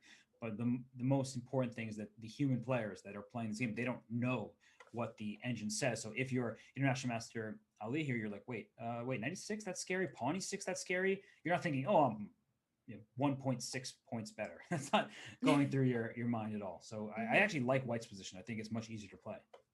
This is exactly how you would play if it was a blitz game. I mean, the engine might not like it, but I think it's easier for white to play despite white only having 2 minutes, by the way. 2 minutes. 2 minutes, but a huge attack Mm-hmm. about to be played. So I like this position for white. I'm going to go on over to Francesco Rambaldi, who is the board 1 for Microsoft Redmond. And this position by Ziquan, it is, no, not an extra pawn. I thought it was an extra pawn because I thought black was up 1, but no, this C pawn evens it out. 2 knights against the bishop pair. So what do you make of this, Nemo? I feel like the king could be vulnerable later in the game for white, but for now, that bishop on f3 is such a great piece. Yeah, I mean, I think this is one of those positions where, it's still looking quite equal, but it's going to come down to is the grandmaster better than a national master in these kind of positions? And the answer is usually yes. You get to a grandmaster title by having a deeper understanding of the position, being able to convert these very, very minuscule advantages, such as the pair of bishops in this case, and the pawn majority on the queen side, into a potential win. And the extra minute. We shouldn't forget about the clock. An extra minute for Francesco Rambaldi at this point. It's a rich position. It's really complex here. No clear plan for either side how to proceed. And that's why Black is in the think tank. International Master has positions like this before, but never explicitly this, or specifically, I should say, this position. The knight comes into c5. That looks good. Maybe I'll get a knight to e4. Try to plan the light squares a bit. Maybe I'll play a5 at some point to keep that knight nice and safe, so there's no b4. But even the move b4, Nemo, that's a risky move to play, because as soon as you leave your pawn chain, then a square like c4 can get under attack. Mm-hmm. Yeah, definitely. It'll be hard to make moves for white, but I believe in Francesco. I mean, some of these positions, you don't even need to make great moves. You just need to make moves to stall the position out. And those are like my favorite kind of moves recently to find. It's just to find moves that don't make your position worse, you know? For sure. And you sometimes you do that because you're up time and you just say, oh, my opponent doesn't have enough seconds left to figure this all out. We have to go back to this game. I'm sorry. We're going to have to go back here because look at the last move played. Knight. So c takes d4 was played by Black, and then knight e6, hitting the queen, hitting the bishop, and giving up the knight for the bishop g6 check. I see what the engine bar says here. I don't care. I don't believe it in either direction. I think both players could win or lose this game in the next few moves. Gosh, Nemo, this is scary for Black. Definitely. I mean, look at what the engine says, but as we both know, it's not always that simple of a human brains to just figure it out. However, what do you think if Black just takes on e3 or c3? That's which one, right? This yeah, could be which one? difference. I would take on c3 personally, because then you get c takes b2, and then you maybe can bring your knight to a4. Just see more potential for attack there. But it's very difficult to make these choices when you have 2 minutes on the clock, and it's a bit of a coin flip at that point. If you take on c3, there could be queen f2, because now your queen's trapped, and if you take, there's like a checkmate here, something like that, and what a wild position as the bar goes up and down. And take on e3 was played, queen takes back, take here. Okay, this king, how is this king going to survive? Well, to be fair, now that you are up 2 minor pieces, not just one, if you play bishop g6 and king to fa and rook to f1, then maybe we can just see knight to f6. And you would definitely rather play knight f6 than bishop f6, because you want the dark squared bishop, right? It's still aimed at white's king. And rook f1 check, we would likely see the piece to f6. And the one bad thing on knight f6 is you may leave this knight on b6 hanging. For now, the queen covers it, but it doesn't like that move. That looks like a good move to me too. Oh, maybe I cast or jinxed it the other way. Oh my gosh, I think I see something. This is really hard, and I don't have the moves, but let's go rook takes d6. Pawn takes d6. E takes f6. I'm ripping your king side open. Bishop f6 if you don't want to lose that bishop with check. And then queen takes e6, and we're threatening checkmate, as well as rook takes f6, and there's actually no way to stop both of the threats. Oh my gosh, and then just ripping the king side open to shreds here. And rook takes d6 played! Rook takes d6 played. What a move. What a tactical sequence here. And Black's king is in big trouble. This knight is now under attack a second time. So I didn't actually see rook takes d6 when I said, hey, maybe that knight on d7 needs to stay there. But now it's played. The queen's under attack, and the threat is just to take on f6 if the pawn takes the rook. I mean, Janusz is definitely, playing the best moves in this position. Wow, that is a very, very impressive tactic. How is this player 2,060 FIDE? This could be one of those situations where just not playing enough over the board chess, because this is a monster game right now against a 2,400 IM. The numbers you see on screen here are the chess.com ratings in this time patrol, but they're FIDE ratings over the board chess official tournaments. 2061 for white and 2399 for Black. And by the way, look at Black's clock. How do you expect to survive with no time remaining? And a worse position. And we also have to remember, Muhammad Ali is very, very strong. He's very strong international master who just beat Carissa Yip the previous round. You just said Muhammad Ali is very strong, and that just is like one of the truest statements that that could is ever true. be said. I'm not wrong. Yes, yeah. Muhammad Lutfi Ali here is a great player, and the king is open. 35 seconds. Do you have to play like queen takes d6? That can't work. I just take your queen. This I knight on mean, b6 would is you hitting. rather lose going down in flames, or would you rather lose a very painful death? You know, Yeah. in a very painful. White needs to play quickly. Just put the pressure not just on the board, but on the clock. And Mhm. oh wow, rook c7. There's no way this survives. Queen takes e6. Leave the bishop there. Bring the queen in. You're going to deliver a checkmate against this king. Oftentimes we rush by taking this bishop, but the bishop is not going anywhere, and this helps the king escape. Look at, oh my goodness. Wait, he's just playing perfect chess Oh at my this point. goodness. You know what? Like he's just playing perfectly. Is this like, are we watching like a grandmaster in the making right now? Because I take everything I've said in previous rounds back. This is the game of the turn. This mate takes, queen f6 check, king goes to g8, the queen lands on f8 with mate. He's gonna, oh my gosh. Some impressive tactics, and he must have done puzzle rush. I just want to say, this guy has done his puzzle rush. It's mate. I mean, this is one of the best games I think I've ever seen. This was a phenomenal. Rook takes d6. Oh, it came out of nowhere. I want that to be puzzle of the day for tomorrow. Just this, I mean, tweet about it, put in every article about this tournament. I don't even want to change boards. I know there are other games going on because this was a masterpiece. Congratulations to Janusz Kudelka there. That's a beautiful victory, a smashing victory. We are going to change games because there are other games to look at. I see this one here. International Master Bogdan Viranu is with the white pieces up all the pawns here. So this is Goldman Sachs taking on Microsoft Redmond. Goldman Sachs with the white pieces. International Master Max Risky from Microsoft Redmond with the black pieces. And this is checkmate next move. So it's going to be a win on this board for Goldman Sachs. And we'll just let the game, I think he's going to resign right now. I want to take our attention to this other game between Ziquan and Francisco Rambaldi, because that game, I will leave this one. This one's over. Let's go to the other one because that is fascinating. Ziquan, the international master with the black pieces against Grandmaster Rambaldi. Rambaldi brings the rook up to defend the king so that there's no check. But black's position, it says the engine is a little bit better. I don't think either player knows. And with 45 seconds, Nemo, it's anyone's game. Yeah, for sure. I mean, I definitely do think that the Grandmaster has a little bit more experience probably in these kind of shorter time control scrambles, but White's position is also slightly uncomfortable. When you got your king under attack, it's, you know, he has compensation for it for sure, which is why the position is still equal. He has that passed pawn, but any check. Oh, the queen! Down goes the queen! The rook is protected! Oh, we see him smack his face. He just... That is a bonus gambit. That is a bonus gambit in the FIDE Online World Corporate Chess Championship. Queen d1, that's the problem, is if you had one more move to play knight e3, you could possibly hold a draw, but no, the rook's under attack, the knight's under attack, the king is in check, rook e2 would be the only move, and a resignation, and off camera. And he has just rage quit. Oh my gosh, and what a turn of events. Goldman Sachs wins on these two boards. Let's see if they have other boards remaining right now, because Microsoft Redmond looked like they were unstoppable, and that's 2 wins there for Goldman Sachs. I'm just trying to see where the other games are, and here we are. This is Goldman Sachs, the black pieces. Whoa, they might take this game too. They're winning on this board. Wow, okay, so this might be an upset, and this might actually take Microsoft Redmond's first place spot away as we're going into the last round, next game. I mean, this is just winning for black. You just bring the king over. This pawn is pushing. Your king can actually even go towards the enemy king and try to deliver a checkmate. Just b3 now.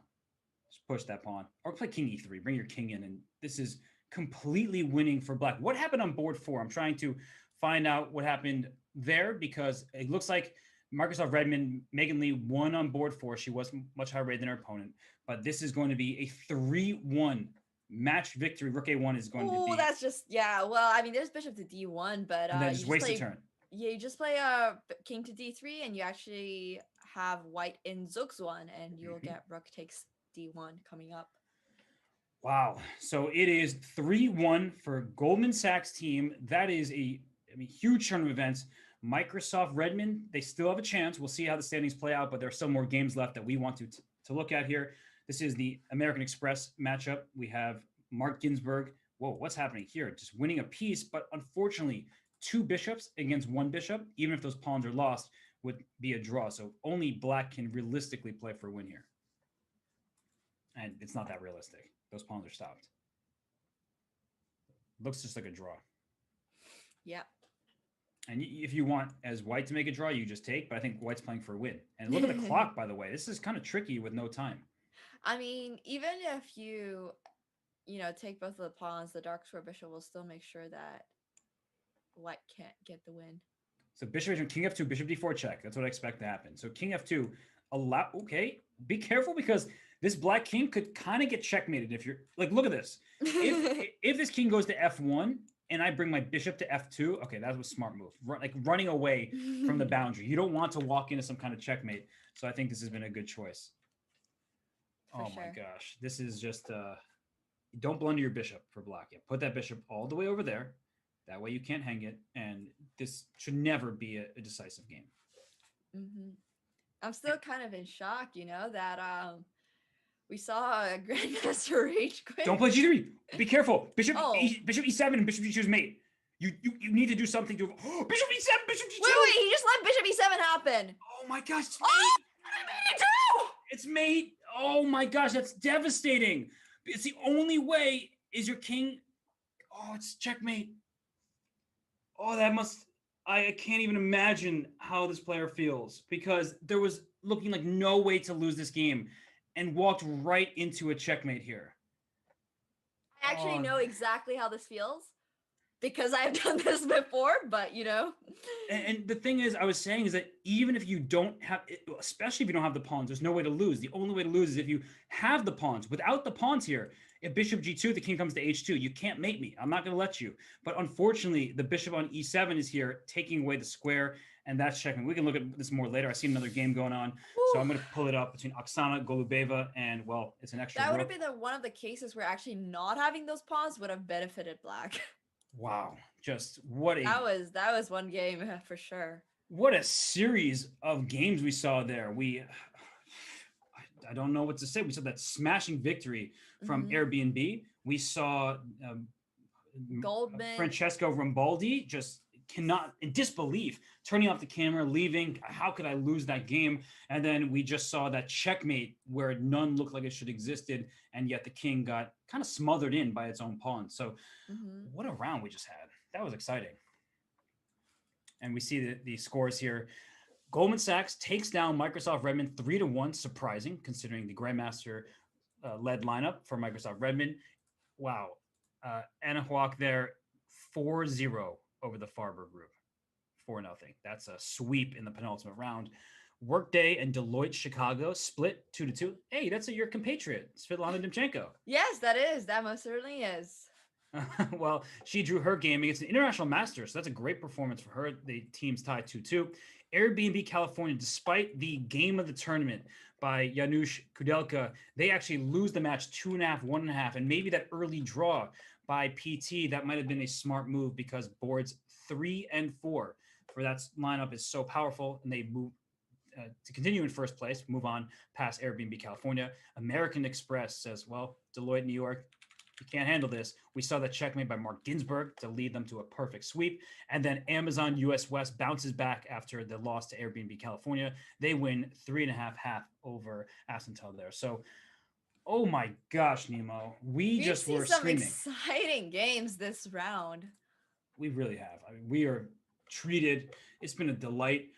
I don't even know what to say. I am so appreciative of the opportunity. The results are coming in here. We will have those up shortly for you all, just to remind you who's at the top, who's playing for first place, because even if one team's in first, there may be only one board point or half a board point. So you never know who will come out on top. And for Microsoft Redmond, they have to be disappointed by that defeat. If you're Goldman Sachs, you're just jubilant because that was a lineup that you should be at a disadvantage against. You have your two IMs at the top, but then you're playing a GM and IM. So you're like, wait, our stacked top not going to work out. And yeah, it actually did. The IM for Goldman Sachs beats the GM for Microsoft Redmond, and the other IM matchup for Goldman Sachs wins that one. So Nemo, you played in many team events. Sometimes disadvantages on paper, it's a single game. Anything can happen.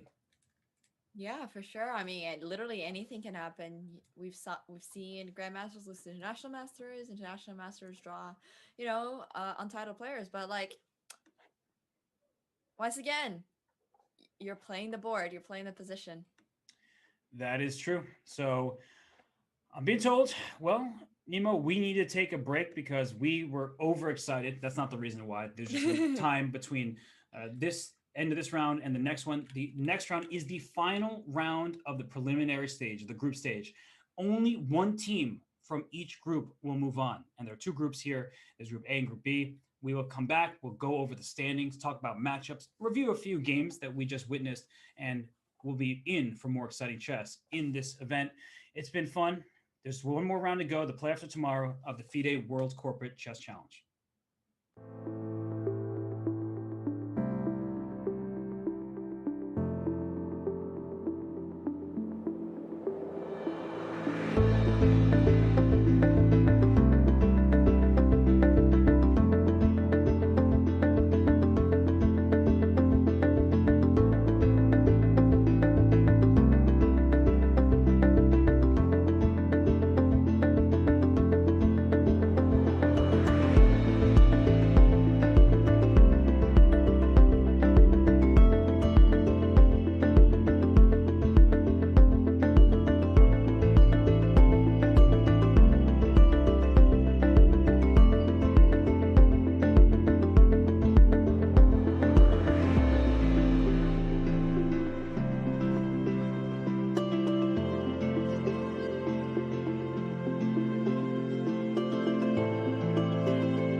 And we return with the standings from the Group West A and Group West B. You see in front of you, only one team makes it out of each group. So, Nemo, we see Anahuac there in first place. They are going to face off against Goldman Sachs, but that's a 2.5 point spread.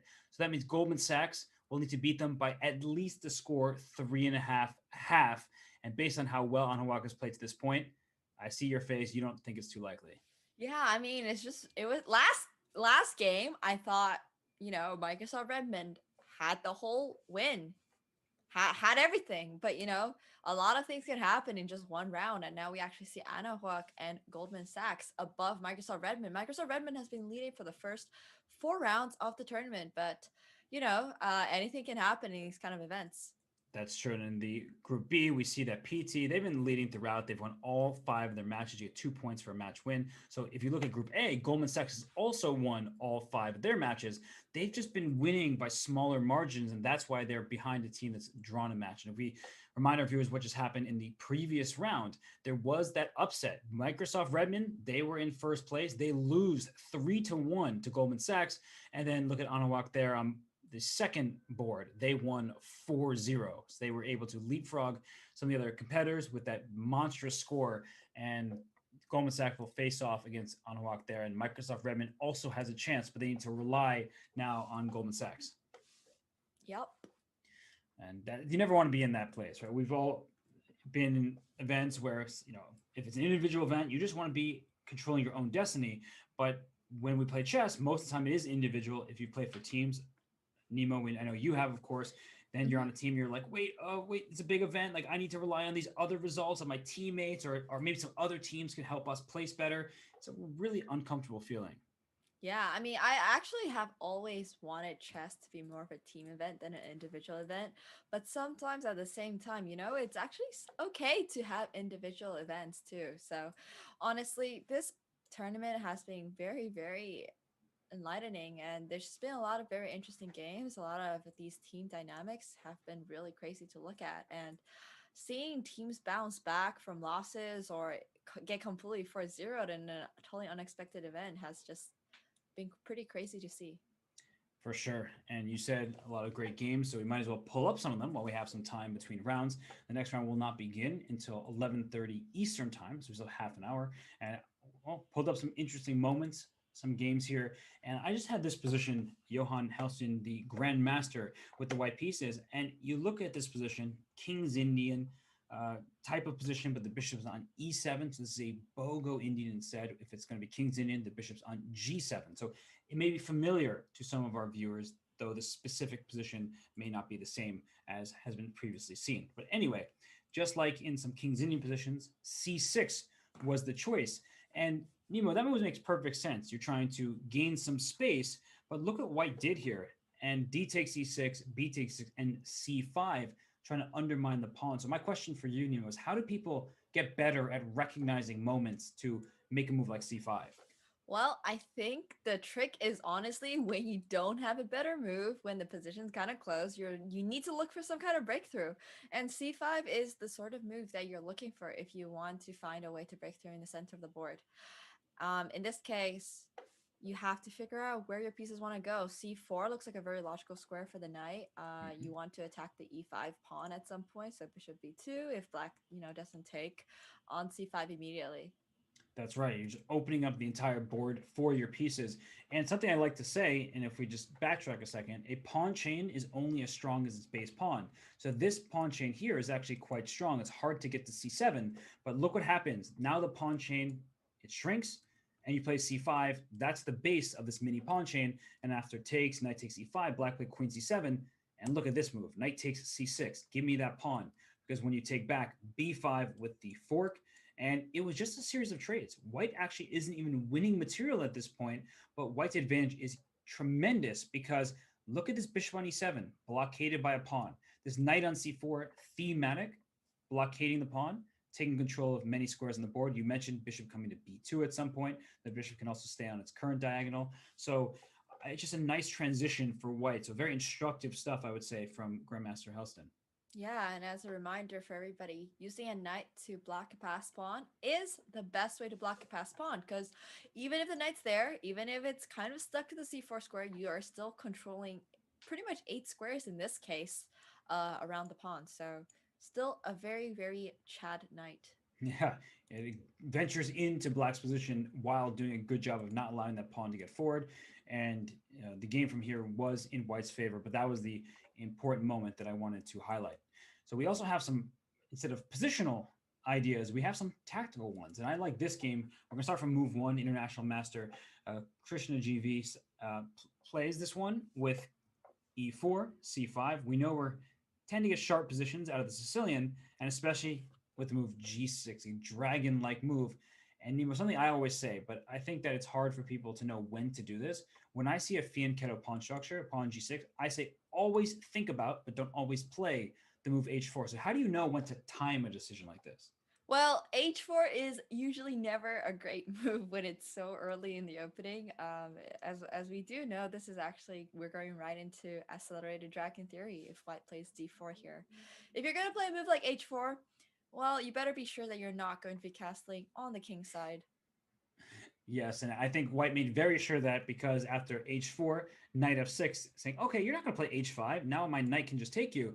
Says, yeah, try again. I'm going to do it and sacrifice the rook for the knight, which is a known type of idea in many different positions and some Dutch positions. Sometimes white sacrifices the exchange. So black has taken a pawn and a rook for just a knight, but look at how quickly white jumps in. Knight to g5. The idea is clear. Let me get my queen out. Black, I think, fends off well, bishop h6. d4 played, take my pawn. Have my pawn. I'm trying to get after f7, get after h5, and go for checkmate.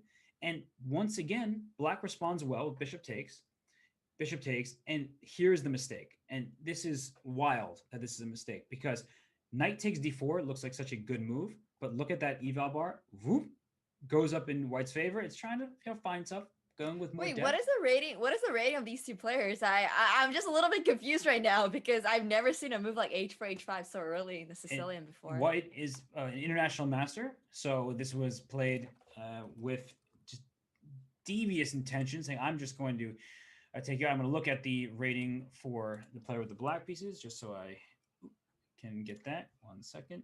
And it is an FM, right? 2304. So it's a 2400 versus a 2300 in this game. Two very strong players.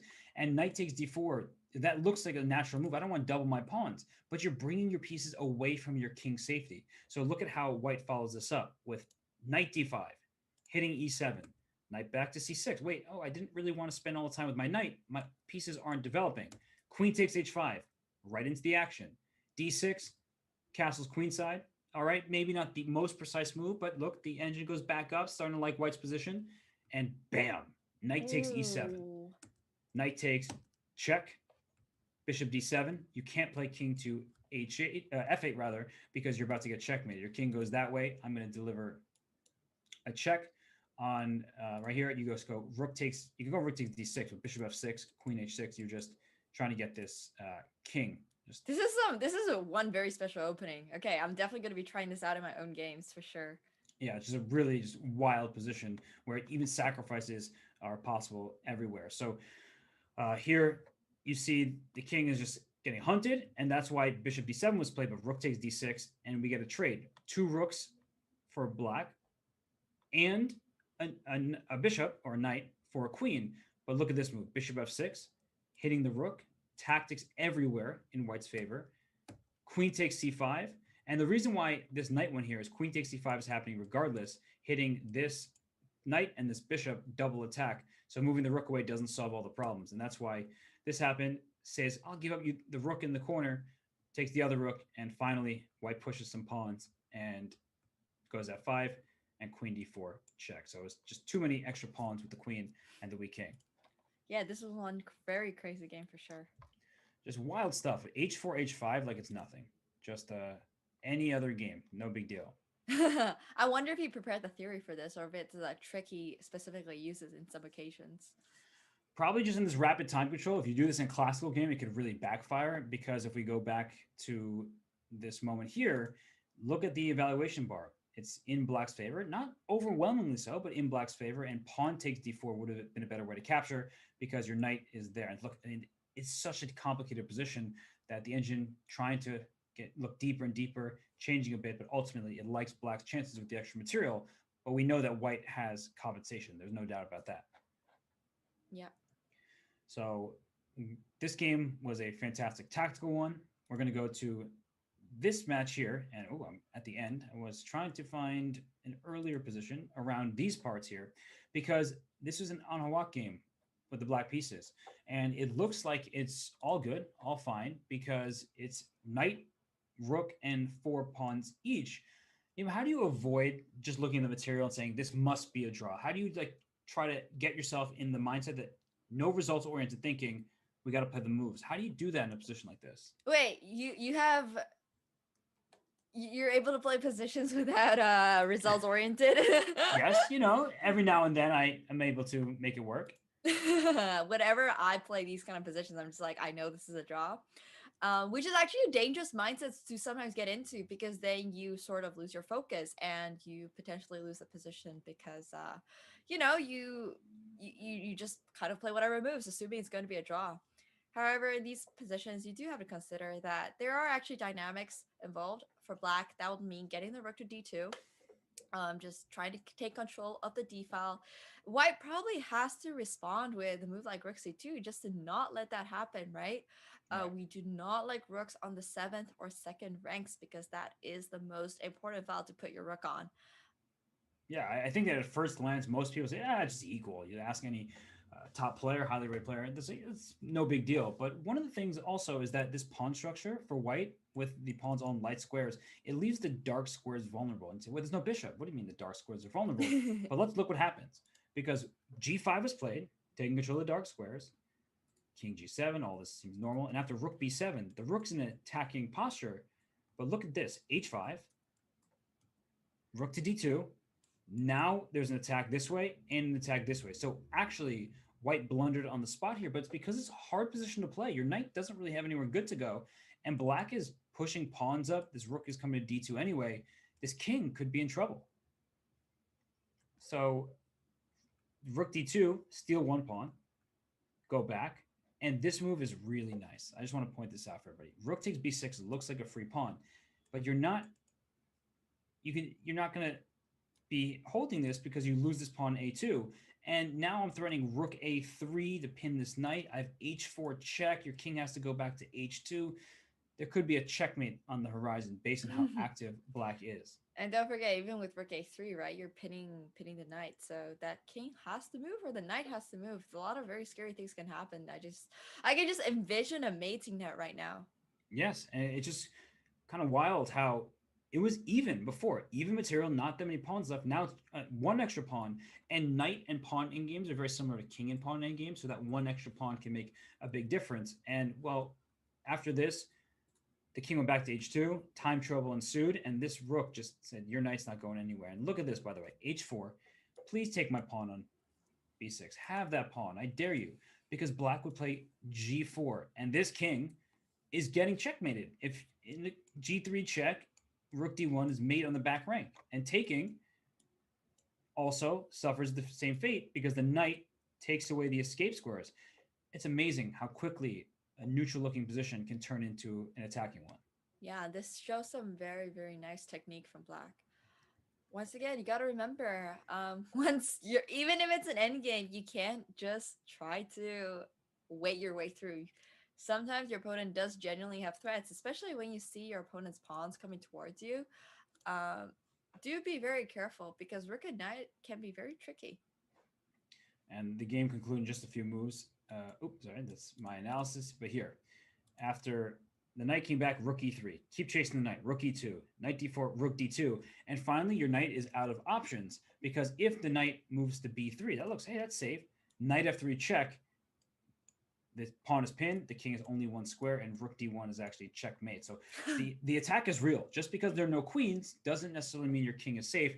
And that's why after rook to d2, rook takes b6, but now I'm up a piece. So it went from just, come on, it has to be a draw, right? To, wait a second, white's king's a little bit of danger. Whoa, that knight doesn't have anywhere good to go. And suddenly Black was able to win this game. Yeah.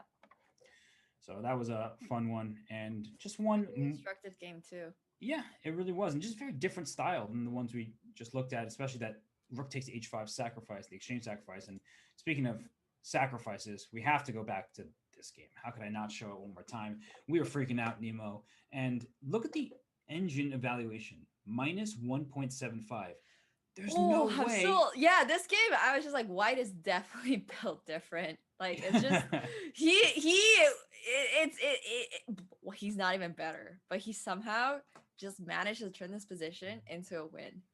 And it goes to show that when your king can't castle very easily, right? If this king ever goes this way, well, watch out. I'm still going to attack you. You're missing a G pawn. The position is open. So C5 was played, going to attack on the queen side, and then E5, which gives up the rook on H1, which says you can have that rook. I can go E6, or I can go knight E6, as happened in the game, because after C takes D4, here, have my bishop on E3 or my knight on C3. Takes. And it's still, I mean, we were talking about this, Nemo. You're like, okay, it should somehow, you have to take the knight because the queen is trapped, nowhere to go. But it felt like maybe you got some saving grace. And it turns out knight F6 does not work because of the fantastic shot rook takes D6, which means by process of elimination, bishop F6 is a move. And engine, I don't know if I trust it. It's saying that black is better. But bishop f6, as you were saying, that's like not the move you want to play because you want to keep your bishop to shield the king. And instead, you say, I need the g7 square to escape to. I mean, what a hard move to find. Yeah, very difficult to find. But this guy has definitely done his puzzle rush, and that's what's getting him these tactics. Even though the engine might not like it, it's very difficult to defend perfectly when you only have a few minutes on the clock. Keep in mind, these are 10-minute plus 2-second games. So he does not have the luxury of spending 15 minutes to find the best move. Right. In a classical game, perhaps you find a saving move here. It's, look at this. I mean, rook takes d6, probably caught International Master Ali by surprise. And you're just in so much trouble because this knight on f6 is pinned. This knight on b6 is under attack. Your king is wide open. And after it takes, e takes f6, rook c7, trying to defend. Clearly, the engine doesn't like that move. But what else can you play? That looks like a good defensive choice to me. I don't actually see any defense for queen takes e6 or pawn takes g7. The combination of those threats is overwhelming. Yeah. A lot of very, very interesting tactics coming up. And queen takes e6 does turn into checkmate. And, f takes g7, rook f7, and the black king is very close to being checkmated as well. And that's why I really appreciate this moment. Instead of taking a bishop for just a pawn, double check. So wait a sec, that could help the king escape, because if that king gets out, then the rook can move from h8 to try to help the king. Queen takes e6, you're locked in the corner to that rook. My f6 pawn is protected. The king has no safe moves. And after queen d7, we saw the very quick checkmate on f8. I mean, seriously, a great tactical sequence. Credit to White for finding all these moves. Electric game, and for International Master Ali, you beat some strong players, and sometimes you may be higher rated, but those players can still play. In a given game, anything can happen. So, Nemo, that was a lot of fun. I had a good time looking through these, and I'm going to be seeing these sacrificial ideas in my sleep. Yeah, for sure. I can't wait to see what round 6 will bring us. Me neither. It's for all the marbles. Only one team gets through per group. And before we do head to a break and get ready for round 6, just want to thank everybody who's been donating. I see many people. I won't read off all the names. I see actually some grandmasters on this list and some title players. So thank you so much for the donations. We're only $5 off of 7,000. It's for charity, for great FIDE initiatives, for people with disabilities, for the veterans of chess, and for chess and education. So thank you so much. Let's try to cross 7,000 if we can. And we will see you soon for the 6th and final round of the group stage of the FIDE World Corporate Championships. Yep.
And we are heading to the final round of these groups of the FIDE World Corporate Chess Championship. Nemo, it's been a lot of fun. It's probably been very stressful for certain players, and I'm sure exhilarating for others because they've won some nice tactical games. And some people, we haven't seen every single result, but I'm sure some people are way outperforming the rating. Yeah, for sure. And some people are also performing below their rating, underperforming a little bit.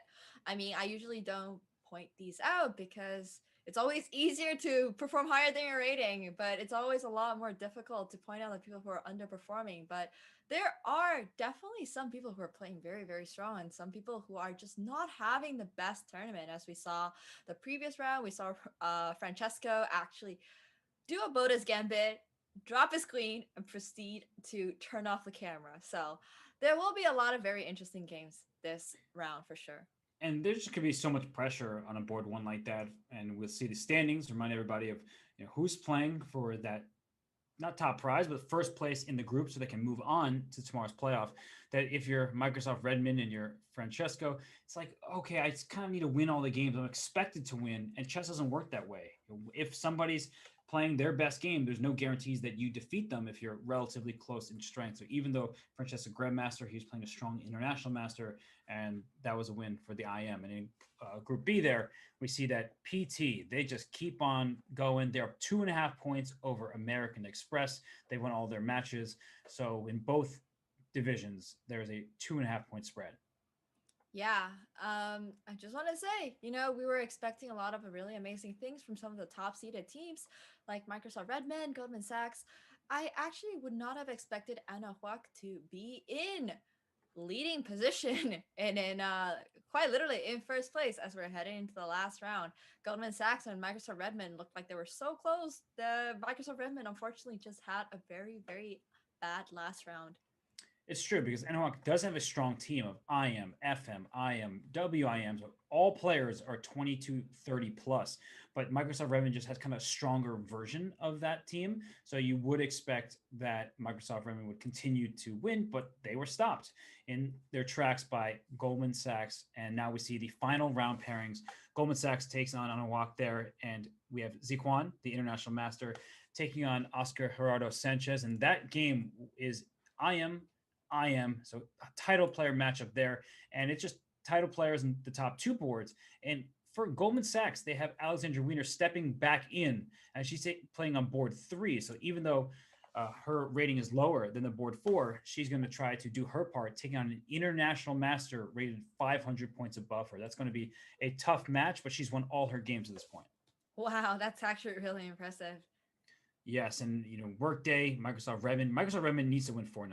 I think that they don't have a chance unless they win every single game in that match, and they do outrate their opponents by quite a bit. But on board 1, I see that's an international master Yan Liao against Grandmaster Francesco Ribaldi, so no guarantees.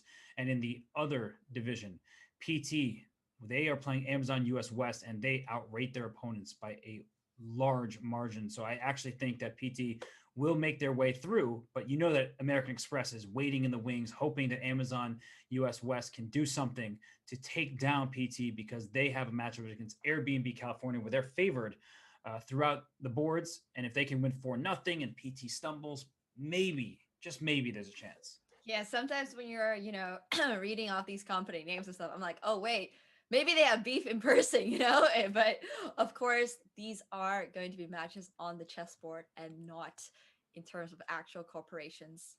That's right. You can't just say we'll delay your packages. It's not going to work out in this case. But we do have some great matchups ahead. They're playing for a chance to get to the playoffs, which will begin tomorrow. And overall, there's a title on the line and some prizes. So the winning team, so of the 8 that will play tomorrow knockout, the winning team is declared the FIDE Online World Corporate Chess Champion. The first 4 teams in the final rankings will secure 4 seats. They'll play in a simul against the winner of the candidates. That's not known yet. That will take place or restart in April. And then the 4 players from the highest ranked team not qualified for the playoff stage. So if you don't make the playoffs, you still will have 4 players who will get to play against Zhou and Jun. That's the FIDE Women's World Champion. And raising money, if you raise the most money, whichever team it is, they will get all accommodation expenses covered for 3 nights and VIP tickets for 3 rounds of the World Championship match. Wow, that's a lot. Many prizes at stake. generosity is rewarded as well. And hey, there's games in session right now. Let's go to some of them. Yep, let's jump into the final round for tonight. Okay, and actually, Goldman Sachs is on the black side of this position, rather, Bogdan Vioranu. And look at Isaac Garcia. With the white pieces, he makes this move rook G1, trying to go for G4 in an attack. But I don't know if that's a good decision. When your team is ahead by 2.5 points, you need to make sure that you score at least 1 point in this match. And then you win. You're done. One total point in this match. So playing this kind of style, it feels too risky for my liking. Yeah, but to be fair, if you're trying to go for a win, what better way than to go absolutely crazy, play an opening your opponent has probably never seen before, and judging by Black's usage of time, 7 minutes, while White almost has perfect time, this could be very interesting for sure. I agree, and White's clearly prepared this, but White doesn't need it. Black needs to win the game. So I feel like if I'm Bogdan, I'm happy to see this position because a draw and a loss for the team at some point, that's neither here nor there. It's not going to win us the turn. We need to win our games. So to have this kind of position where you're going to have to castle queenside if you castle at all, that feels like it gives Black the chances that he desires to play for a win. Yeah. All right, so let's keep on going. We'll look on board 3. This is Alexandra Wiener. Her rating is in the nearly 1800 FIDE, but she's taking on an international master. She is outrated by 500 points, but so far so good on this board. There is a pawn hanging on B2. If you're not careful, you want to make sure that you don't drop that pawn. But the knight on D5 is strong. All of White's pieces are doing well here. I think this is a very nice start for the board 3 for Goldman Sachs. Yeah, I do think that this is a very difficult position for White to play as well. Black is actually getting the ideal sort of setup coming out of this Sicilian. The bishop is on a very long diagonal. The knight is heading straight to C5. He's primed to play E6. And knight to D4 is not a move that I am particularly a fan of. You're basically setting yourself up for a structurally worse position. Yeah, I am curious to why the engine really dislikes it because the bishop was hitting the b2 pawn. To me, knight d4 looks very normal. So there must be something hidden here in terms of and bishop takes d4. What's going on here? There's some kind of tactic in the air that I'm just not seeing. It's not coming to me. Oh I'm my trying to gosh. think too. Why does the engine like this so much for Black? I mean, if you just play E5, E5 is the idea, but first E6. You stop on E6 because where does the knight go after E6? And this is just obscure. Wow.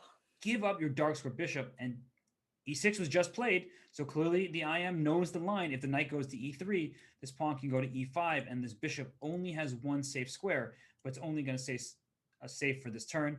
The bishop is trapped after the move rook to B7. So you play rook to B7, and that bishop is lost. That is a very, very beautiful tactic, actually. I mean, I was just looking at the position, and for sure, it looks like maybe that bishop could get trapped, but E6 is one obscure move to find. Well, it's also bishop takes d4, so you know that Pablo Del Morte saw this e6 e5 idea. Otherwise, bishop takes d4 does not make any sense. But it's all about trapping the bishop. So you can understand completely why Alexandria would get into this situation. Unfortunately for her, it was an uphill battle to begin with, and now it looks like a piece is going to be lost. And honestly, if Anahawk wins this game, they win the group. That's that. There's no more discussion because they are 2.5 points ahead of Goldman Sachs, which means that Goldman Sachs will not be able to overtake them. I guess Microsoft Redmond, technically, if Anahawk wins this game but loses all the other 3, then Microsoft Redmond can win all 4 games and leapfrog them. So there is a chance for Microsoft Redmond, but for Goldman Sachs, if they lose this game, there's no chance left for them. Yeah, that would be most unfortunate, but we do have to keep in mind this is the 6th game that they are currently playing, so it was not a particularly long tournament, but it is still very much enough to determine a clear winner. That's right. And I'm going to switch games here. Go to the game with Farid Fermancio, who's had a good tournament, who's an international master playing for the team PT Pelabuhan, and they're playing Airbnb California. And, well, Black's in great shape because the material is even, I'm counting correctly. There's a rook barreling down against the white king. And some may say, wait, but black doesn't have a pawn on the g file. That should be scary. No, the white king's in far more danger. This queen can land on f2. The rook is on g8. If I play d4 and try to get my bishop at some point to the light squares, that could also be good. And this knight on e5 is the one thing that white can take pride in. But even here, the b2 pawn can be captured since the bishop on e8 covers f7. Yeah. I mean, this is one of those positions that at first glance you might think that white is a lot better because you have a queen on h6. It's aimed right at black's king. However, how do you even continue your attack? You know, you need to be able to rook lift, but after queen takes b2 followed by queen takes c2, white actually has to deal with the checkmate threat before white is able even to like threaten rook d3, rook h3, and h7. And we're getting word that Microsoft won board 4. If that's correct, well, that's a good start for the team from Microsoft. They need to win all of their games to have any chance. So let's keep on going. We have this game here by Masuri Rahman. And wow, there's a king on f7. White has once again, looks like given up in exchange on the h5 square. So we saw a game like that in the previous round. The king on f7, Nemo, queen h8, I think it's a very good defensive move.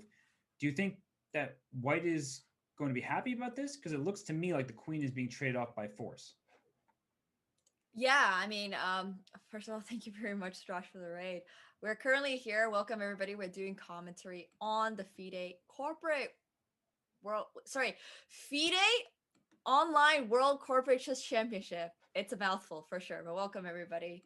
It is the last round, and these games are just getting more and more intense.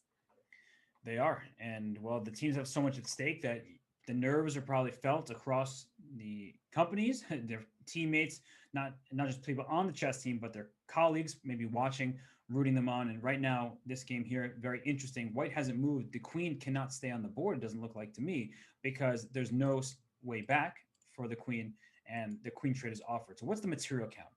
Currently, white has a knight and one pawn for a rook.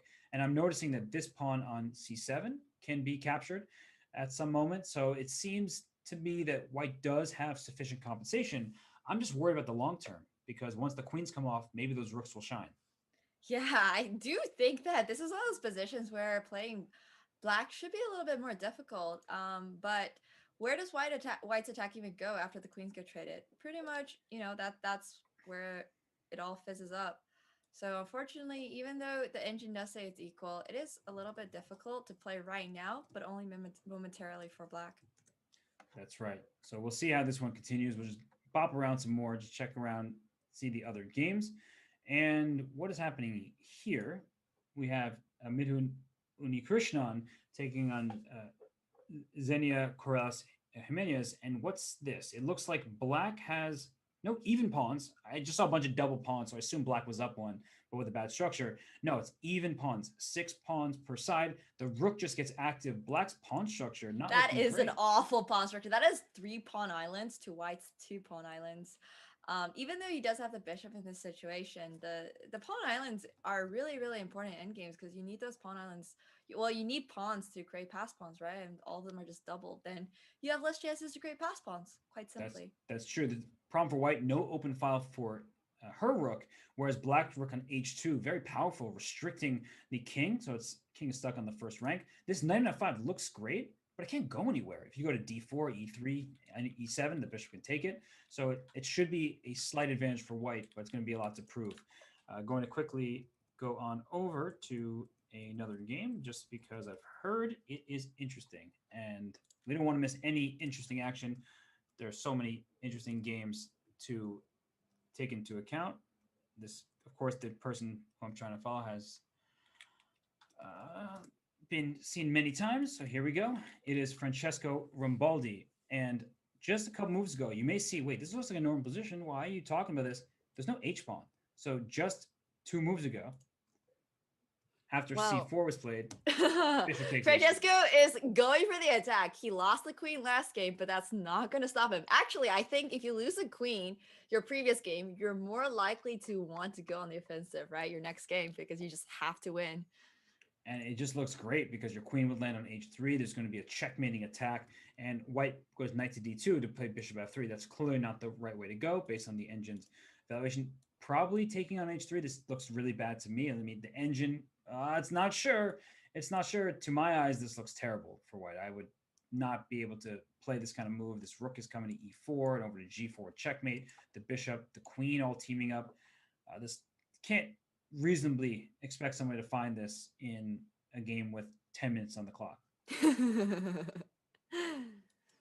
So after the capture, it just went back, and now black's up a clean pawn. So this is a good position for Microsoft Redmond. He's playing International Master. It's a strong player, and now black's up a pawn, up a couple minutes. Should be good. Let's go on back to some of the other games. I'm actually going to take our attention to this one here between Isaac Garcia and Bogdan Viranu. We saw the rook g1, g4, g5, and it looks like there could be an attack, but maybe not. And if you don't attack, what are you going to do with your king on e1, Nemo? I don't even know, actually. I mean, some people really like keeping their kings in the center and never castling and just marching their kings straight up the board, you know? But usually when you're playing against an international master, that is not the best idea. No, it doesn't look very good right now after the pawn was just captured on b4. If you take back, in comes this knight hitting d3, hitting the queen. So black is now up a pawn, and bishop takes c8 was played, and I guess knight f5 is the follow-up, but then the queen slides up to e6. I don't see where white really lands the punches because you traded off your bishops. You are now down a pawn, and the attack doesn't seem that clear to me. Yeah, and I do think that, you know, when you're trying to attack, you really do need full control of the center before you're able to do it, because otherwise the whole position comes crashing down the moment your opponent starts attacking your king. And the thing is, a lot of players just kind of start the attack and they don't really think about the center of the board. And that's a mistake that I see at all levels, not just at the international master level, at lower levels too. That's right, because sometimes the best way to counter an attack on the flank is by countering in the center. So we see that the pawn in b4 is captured. That knight would like to grab the pawn if white takes it and puts pressure on the d3 pawn, and the king's still in the center. There's never going to be a safe way to go for this white king, so perhaps just going to stay in the middle for the time being. So let's go on over. I just out the corner of my eye saw this game here where there's a queen on f2, and it looks like for Anahuac here against Goldman Sachs, well, Anahuac's going to win this game because you're up a piece, you're an international master, you have the enemy's king in the corner, you have a passed pawn. Doesn't really look like there's much to be concerned about, but I feel like I'm going to say that and then something's going to change any second. Well, I mean, black is just up a bishop, so I hardly think that there will be anything white can do in this position, but keeping our fingers crossed for no blunders. So if Anahuac gets this and one other game, they will win the group and move on to tomorrow. It seems like it's clear that they are the team to beat, or I guess they're not going to be beaten in this group. So they will move on to join the 6 teams from earlier. Remains to be seen in the other group what's going to happen. So let's just try to check out some of those games. We have Mohamed Lutfi Ali trying to bounce back after that loss a round to go. And what's happening here, Nemo? White is not... Nope, white's up a pawn. Extra pawn. And black's king is less safe than white's king. So I think it's pretty clear that white has a big advantage. Yeah, for sure. I think that white is just like killing black's position, because then knight on f8 has no future. After either, okay, rook takes d5, and now the queen has to move as well. And after you swap off the g7 bishop, black's entire king is going to be very exposed. And I think knight g5 might trap the queen, funnily enough. Oh yeah, that too. Sorry, I didn't even notice that. I didn't either, but then the eval bar went up, so I was like, okay, what's going on here? Like bishop takes g7 is good, but it's not that good. And then knight g5, I guess, just traps the queen in its place, and yeah, that's a problem. This looks already like a bad position. It's just going to get worse. So that means that PT is going to make it through from their group. I believe that with this victory, that will already push them through. Definitely a position I would prefer playing white in. I wonder if white's going to spot this knight g5 move. He is thinking a little bit here, so hopefully he sees it. Oh gosh. I got to pull this other game up. The final position here. Checkmate with the rook and the knight. We saw it before. Black's pawn structure wasn't great, but that's actually a checkmate. The last moves here, check this out. How did that happen? At this point, white's better, a little more active, better pawn structure, 2-on-1 on the king side. The rook came back, the king slid over, and here we go. Right here, rook h5 after knight g7 just left the control of the e8 square. So rook h8 was mandatory. Instead, rook h3 was played, and sadly, that resulted in checkmate. Oh, I've seen too many rook and knight checkmates tonight. I think this is like the third or fourth one I've seen actually, and it's just painful to get checkmated like that, especially when you know it is most likely a draw.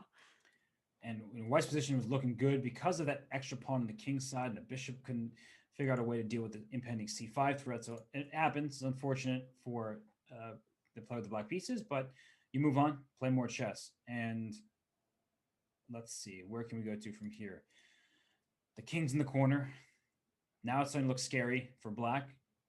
Bishop went to b4, hitting this knight. Maybe at some point consider taking that knight. h6. All of a sudden, white's attack. Now you know why he played this opening. I mean, I'm not sure I want to say this is why white should play the opening, because I definitely feel like black went wrong somewhere here. The king is actually looking surprisingly safe on e2. Just because... in the center. Yeah. Maybe sometimes king in the center is actually not that bad. Oh, yeah, why don't you teach that to your students and then see what they say? Yeah. Oh, Nemo said that king in the center is okay. I don't even need to teach them that. They already just do it. Some people just refuse to move their king out of the center. And at this point, I've just accepted that fact. And, they can do whatever they want to do. It's not my problem anymore. I've told them I've done my best. That's true. And these players study a lot of chess, so they can sometimes get away with principles being broken, playing the king in the center. And it looks like there must be a mate. I just saw that bar skyrocket. Where is the checkmate? Rook d2 is not a threat. So if there's not even a check for black, it gives you time to probably just take on h7, threatening queen g7 and queen g8 checkmate. Well, this game just proves sometimes that king in the center is okay. I can't wait for my student to pull up this game when I'm telling him to, play safe, castle first, then set up your attack. He's going to just literally pull out the Uno reverse card and this game will be on that card. Yeah, exactly. And this game is about to be over. It's going to be a win for Anahuac. They're making their way through. They are winning their group. And yes, Anahuac did clinch, and they may win all 4 games. Like, they might not just make it through. They might sweep this Goldman Sachs team and say, this was never in doubt. We're winning this group by a large margin. This is once again something that this is the last game in the qualifier. Okay, and white does actually checkmate quite beautifully, might I add. They win, I believe, 4-0. Let's go on to the other group because their games are still going. Muhammad Lutfi Ali here won the queen earlier. Black is still fighting, and with this time scramble ensuing, I feel like black actually has some chances. If somehow you can arrange your pieces to win this pawn, that's why bishop g5 was played. Rook e7 next, try to grab this pawn, maybe put this pawn e3 for black. I actually do think that there are some chances here to survive. When you say there are some chances in this position to survive, the engine, the eval bar definitely does not agree with you. That +6 does look very, very nice for white. And I do have to think that, white is not only just playing queen and rook for a very good compensation. He also has chances to just annoy black's king, and with only a few seconds on the clock, it's very difficult to deal with all these kind of tactics as you're playing under time pressure. And look at that move, rook f7 play queen, knight e5, great move. And this rook on d8 is under attack twice, so you can take there, you can take this knight on e5, but black not phased, at least not yet. The rook takes d8. Okay, there we go. And that's what you need to win that game. So finally, the material is clear. And as long as we don't see any queen blunders. I have a hard time imagining we will see a queen blunder. Just take this pawn, and then you can even give up your queen for the rook and then win the pawn in a game, but there's no reason to do that. So let's move on to a game here, which looks really wild. I'm going to pull up this one, where Chelsea Monica, the board 4 for the PT team, she has black here, and if she can keep this passed pawn, she's doing well. But wait a sec, that the rooks cannot keep the pawn. Oh, how quickly? Oh no! Wait! No, It's that was. not that bad. It's not that bad. At least she doesn't lose. You know, Oh gosh, she's yeah, somehow still winning this because the knight would 95. just come over now. Wow, that I mean, it turned very quickly, and now it's just completely winning. Where taking on D3, you just take. I mean, how many pawns is black up? Only Well, two. black has 4 pawns for 2. Yeah, okay. Well, this is just completely winning. That was a whirlwind, a flurry of tactics. In 2 moves, we saw the evil bar go. Brr. Yeah, it was down. It was very advantageous for black. Then all of a sudden it went down to like half a pawn, and then it went right back up again. And that's what happens when your opponent is down to their final seconds. And what a wild finish there. And we have another game we were looking at earlier, Francesco Rambaldi. He won that pawn on h3. He's still up the h pawn. Look at this. If you take the pawn, the bishop would have been trapped on h7. So that's a Bobby Fischer, Boris Spassky tactic for you. I mean, Rambaldi is playing this position very solidly. Both players only have 5 seconds, but I think like pair bishops for a pawn is not the worst, you know? Like it's very difficult to play against pair bishops because they do control most of the board. And as you know,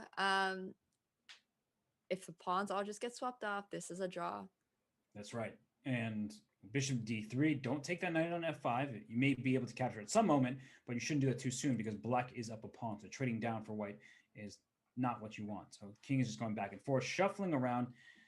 It doesn't seem like there's much progress he made just yet, but in a bullet scramble, there could be some chance. Oh, no. Okay. If you take on. Some chances. Nope.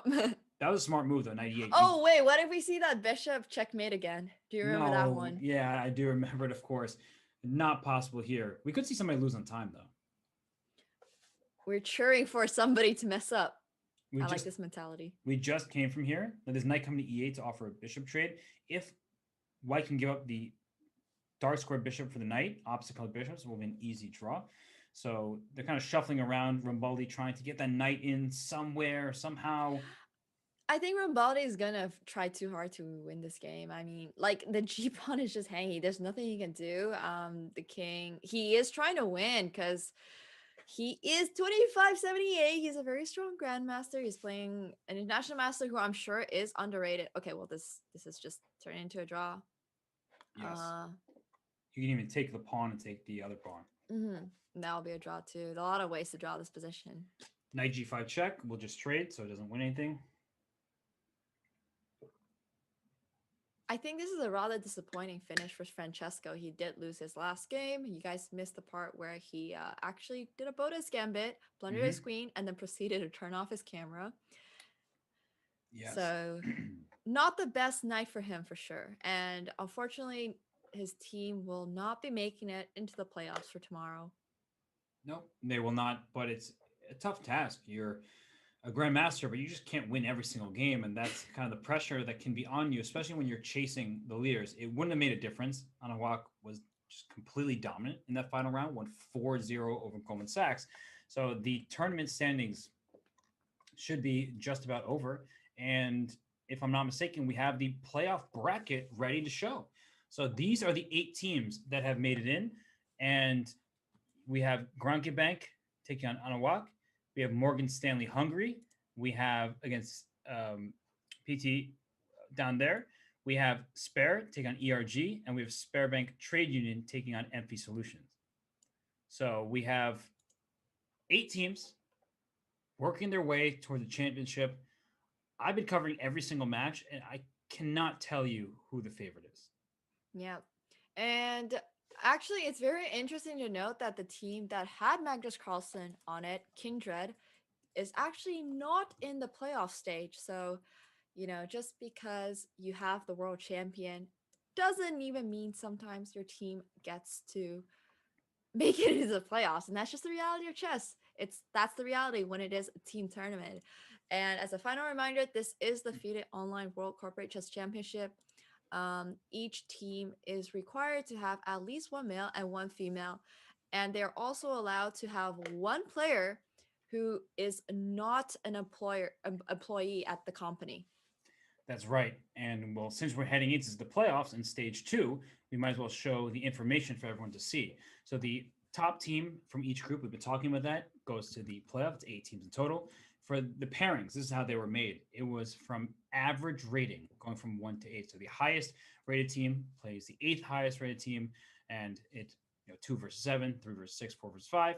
And in the quarter and semifinals, there's one match, but the final will have two matches. So that's actually something that's important. Is instead of a four-game, right, each player on the team playing one game, they'll play double the amount, and so that can give you an opportunity to make a comeback. And wow, if there's a tie, it goes down to a blitz match, and if the blitz match is drawn, an Armageddon game is played. That is, ooh, I don't know if we want to get there. That's too much pressure.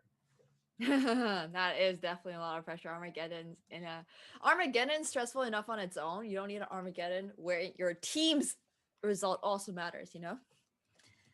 So yeah, it's actually in the blitz match with one player, and that's so much pressure, right? It's if it's blitz, all four of you are playing. You say, not my fault. It was the other person who lost. But if it's just you, like it goes from team back to individual, and that is really just tremendous pressure to deal with. So I'm not Playing quite. chess is already too much pressure on its own. I don't even want to like talk about all the rest of it. Yeah, and if you have the option to choose your players for that, you want to know that in advance. Like, hey, by the way, you're not just playing some 10+2 games. If we tie, you're the one who's going to the blitz game. I wouldn't want to be that person, honestly. Yeah, for sure. Well, these groups are behind us. All 8 are done with. We saw the first 6 teams qualify earlier today. Now we just saw the final 2. It's been a lot of fun, Nemo. I've really enjoyed having the call with you. So many teams playing. There was a lot to take in, many tactics, some end games that we could learn from. Any final thoughts about what we've seen to this point? I mean, I just want everybody to, keep in mind some of the amazing tactics we saw tonight and hopefully apply it to some of their own games. Don't forget, Puzzle Rush exists. And sometimes that's what's going to get you the win, even if your king is in the middle of the board. That is very true. And on behalf of the team working very hard, excuse me, I can't even get my words out because I was trying to be grateful. On behalf of the team behind the scenes working very hard, FIDE, all the arbiters who are around the world doing their jobs to ensure that fair play is upheld. We're very appreciative of that. We're appreciative for our viewers, everyone who's been enjoying the shows in the chat. Of course, we have to thank the players for taking part, all the companies really putting up a good showing from all across the globe. The 8 teams, we congratulate them for moving on. We'll see them tomorrow. And just one more time, I want to thank everybody who has been so generous in their support to the charities and the initiatives presented throughout this event. Couldn't be possible without you. There's quite a large sum of money raised to this point. I'm sure more will be raised going forward. So we appreciate every cent given, and the initiatives are great. It's for players with disabilities, for the veterans of chess, and also for chess and education. So on that note, we're going to sign off. I will see you tomorrow, 7 a.m. Pacific time. So you'll not want to miss the top 8 teams duking it out for a chance to win the FIDE World Corporate Chess Challenge. Yep.